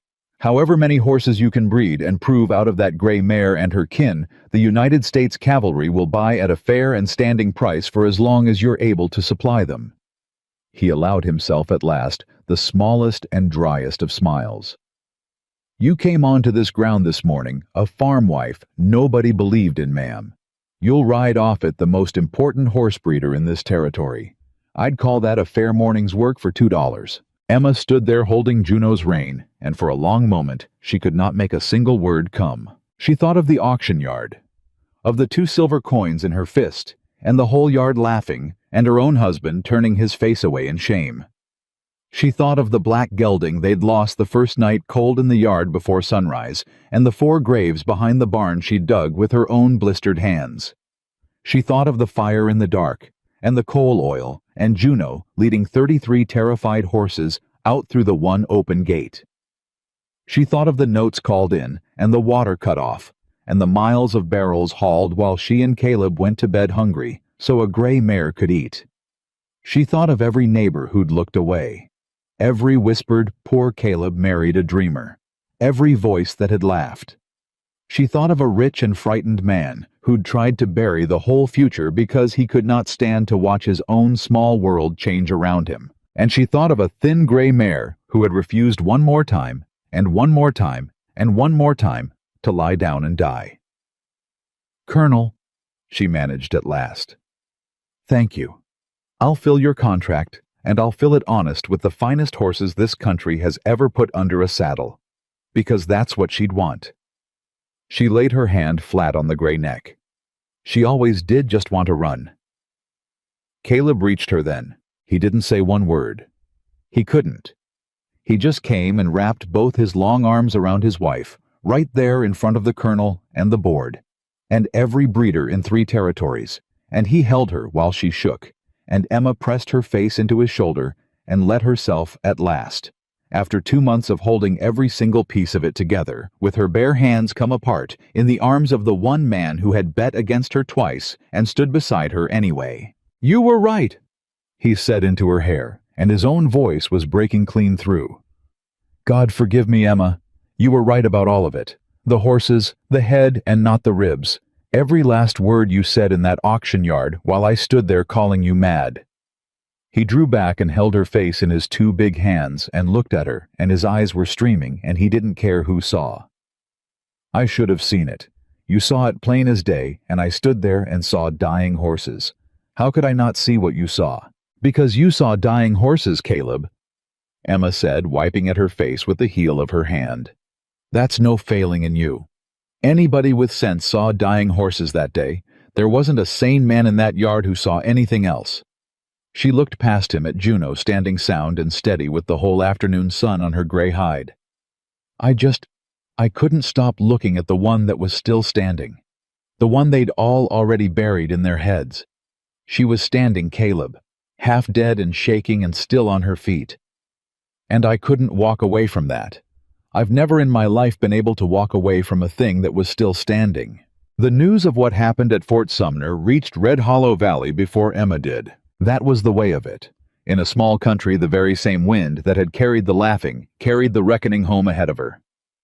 By the time she drove her string back up the north road, the whole valley already knew that the $2 culls had turned out to be the last living branch of the finest endurance line in the West. Knew that the Whitaker woman held a 3-year cavalry contract that would make her ranch the most important spread in the territory. And knew this above every other thing, that Nathan Caldwell had stood up in front of the United States cavalry and sworn a false oath and been shown a liar and a coward before every horseman in 3 territories, and had sent a man to murder a woman on a government trial, and had ridden away from the broken sea with his name lying in ashes behind him. The people who had laughed came now. They came the way people do, sheepish shuffling hats in their hands. Some came to congratulate her, and some came only to be seen doing it, and some the honest ones, and there are always some honest ones, came to say plainly that they were sorry. Old Pruitt from the Mercantile drove out himself, and he stood in Emma's yard, and turned his hat around and around in his hands, and could not for a long while quite bring his eyes up to meet hers. "I cut your credit, Ms. Whitaker," he said at last. "When Caldwell leaned on me, I cut it, and I knew in my heart it was a wrong thing the very minute I did it, and I did it anyhow. Because he was Caldwell, and you were—" He stopped, swallowed. "Well, you were you, and I told myself it had cost me nothing to do a rich man a small favor and put the squeeze on a woman everybody already reckoned a fool. I was ashamed of it that day, and I've been ashamed of it every day since, and I've come to say it to your face and not behind your back, which is more than I did the first time." Emma looked at the old man a long moment. She'd carried the memory of that afternoon in his store, the talk gone quiet when she walked in. The eyes on her back, the woman's whisper about poor Caleb and his dreamer wife, carried it through 6 of the hardest weeks of her life. And she found standing here in her own yard, with a cavalry contract in her pocket and a sound gray mare in her barn, that she had no wish at all to hand that memory back to him. "You were afraid of him, Mr. Pruitt," she said. "Same as near everybody in this valley was afraid of him. Fear makes people small. I watched it make a rich man do a great deal worse than cut a woman's credit. I watched it near burn 33 horses alive." She put out her hand to him. "You came out here and said it to my face. That's more than most will ever do. Your account's good at my ranch and mine is good at your store, and that is the whole and entire end of it between us." Pruitt took her hand in both of his, and the old man's eyes filled up, and he drove home a good deal lighter than he'd come. Not everyone earned such grace, and not everyone came asking for it. But Emma found as the weeks turned into months, and the months into the first good year, that she simply didn't have the room in her to carry grudges. She was too busy.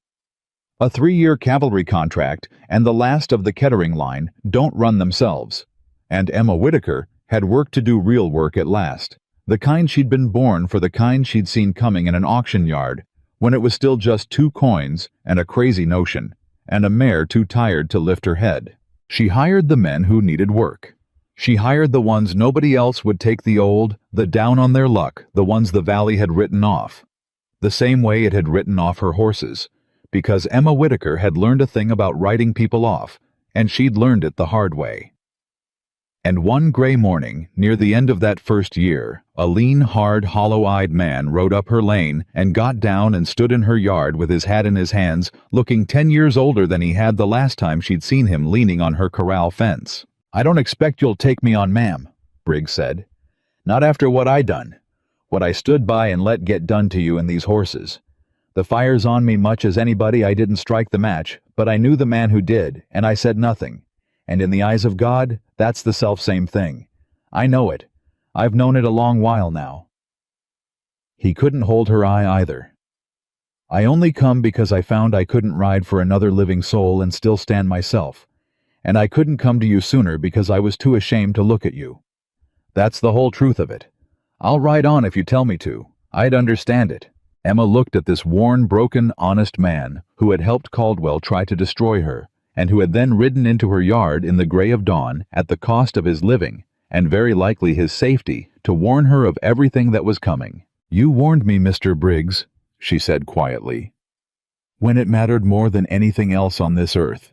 You rode into the yard of a woman you had wronged, and you told her the truth, and you did it knowing full well what it would cost you, and what kind of man Nathan Caldwell was when he was crossed.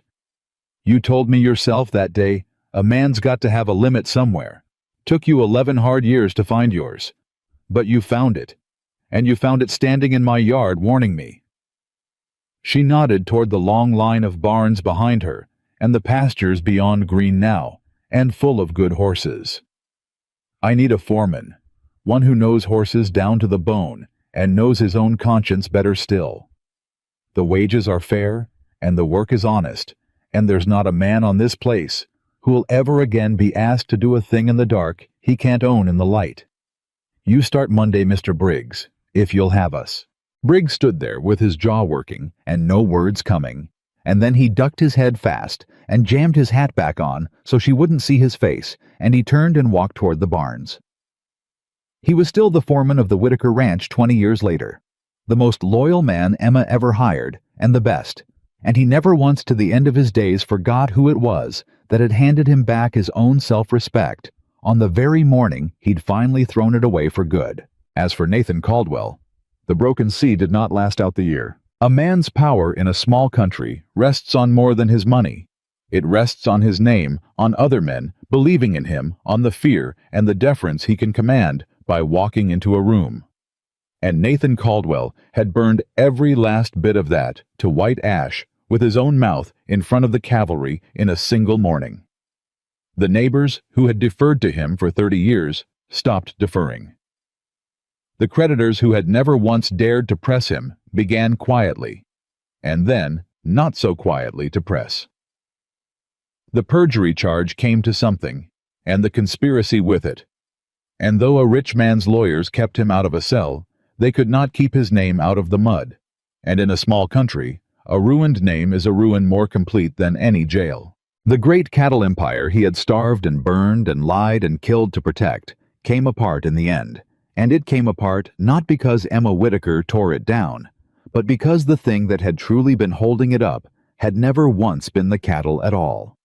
It had been the belief shared by every soul in the valley that Nathan Caldwell was a great man, and that belief had died at Fort Sumner, killed by his own pride in front of 100 witnesses who would never again touch their hats to him on the street. He sold out and left the valley before the next summer's grass came up green. Emma never laid eyes on him again as long as she lived, but she thought of him from time to time across the good years that followed. Not with hatred. She'd let the hatred go somewhere on the long, weeping, joyful ride home from Fort Sumner, and she never went back and picked it up again, for she found she'd no use for it, and it only weighed a body down. She thought of him instead, the way a person thinks of a hard lesson learned young and never once forgotten. Because Nathan Caldwell had held the whole future of the West right there in his own 2 hands, the finest horses that would ever cross that country. Everything the changing territory would soon and desperately need, and he had tried with all his strength to destroy it, every last head of it, rather than let go of the one small world he already knew and ruled. He'd had greatness standing in his own barn, and he'd called it worthless because greatness frightened him, and change frightened him worse. And in fighting so hard to bury it, he had in the end buried nothing on this earth but himself. That Emma came to believe was the truest lesson of the whole affair, truer even than the sweet triumph of the underdog, for she'd lived long enough by then to know that the underdog does not always win that. Sometimes the dying thing dies, and the good horse loses, and the cruel man goes on prospering to the end of his days. No, the truest lesson was this, that a soul who cannot bear to see the world change will always in the end be destroyed by the very change he refused to accept, while the soul humble enough to look past the ribs to the head, patient enough to nurse the dying thing back into life, and brave enough to see true when the whole wide world is standing there laughing, will inherit the very future that the frightened man threw away with both hands. And the years were good, so very good to the Whittaker Ranch. The bloodline flourished beyond anything even Reed had dared to hope. Juneau's sons and daughters carried cavalry troopers across country that killed lesser mounts under them. They hauled freight over distances no team had crossed before. And they became, in the fullness of time, exactly the legend that Amos Kettering had dreamed of in his life, and Nathan Caldwell had lain awake nights in terror of. Men came from clear across the territory to buy Whittaker horses. And they came too, the wiser among them, to buy Emma's counsel.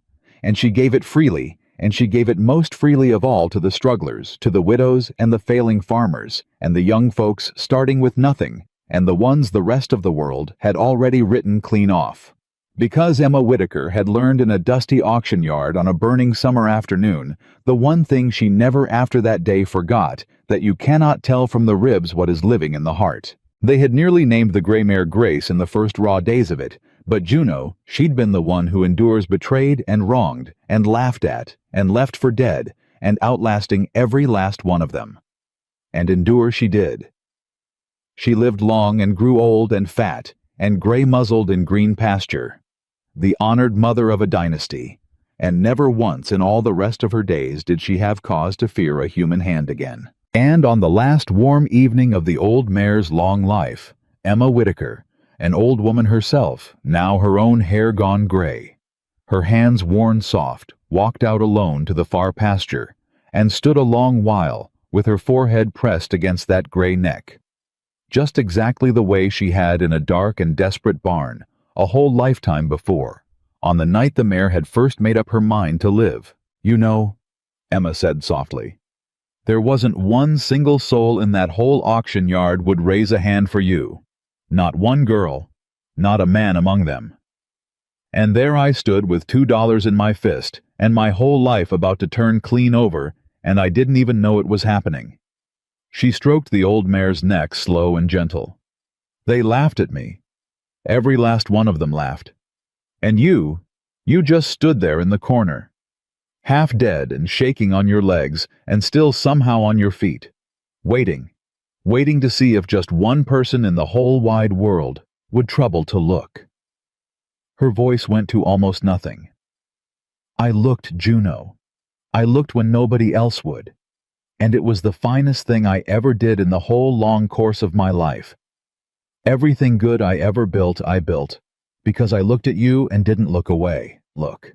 And the old gray mare turned her head slow, the way she had at the finish line all those years before, and she breathed warm and steady against Emma's shoulder, the same as she had on the night that started all of it, the same as she had crossing 4 lengths clear in front of the whole cavalry, the same as she always had, from the very first, and the two of them stood together in the falling evening with a whole good life behind them, and nothing left unsaid between them. That is the true story of what came to pass in Red Hollow Valley in the killing summer of 1879, and the good long years that followed after the story that mothers told their daughters and old men told at the fire.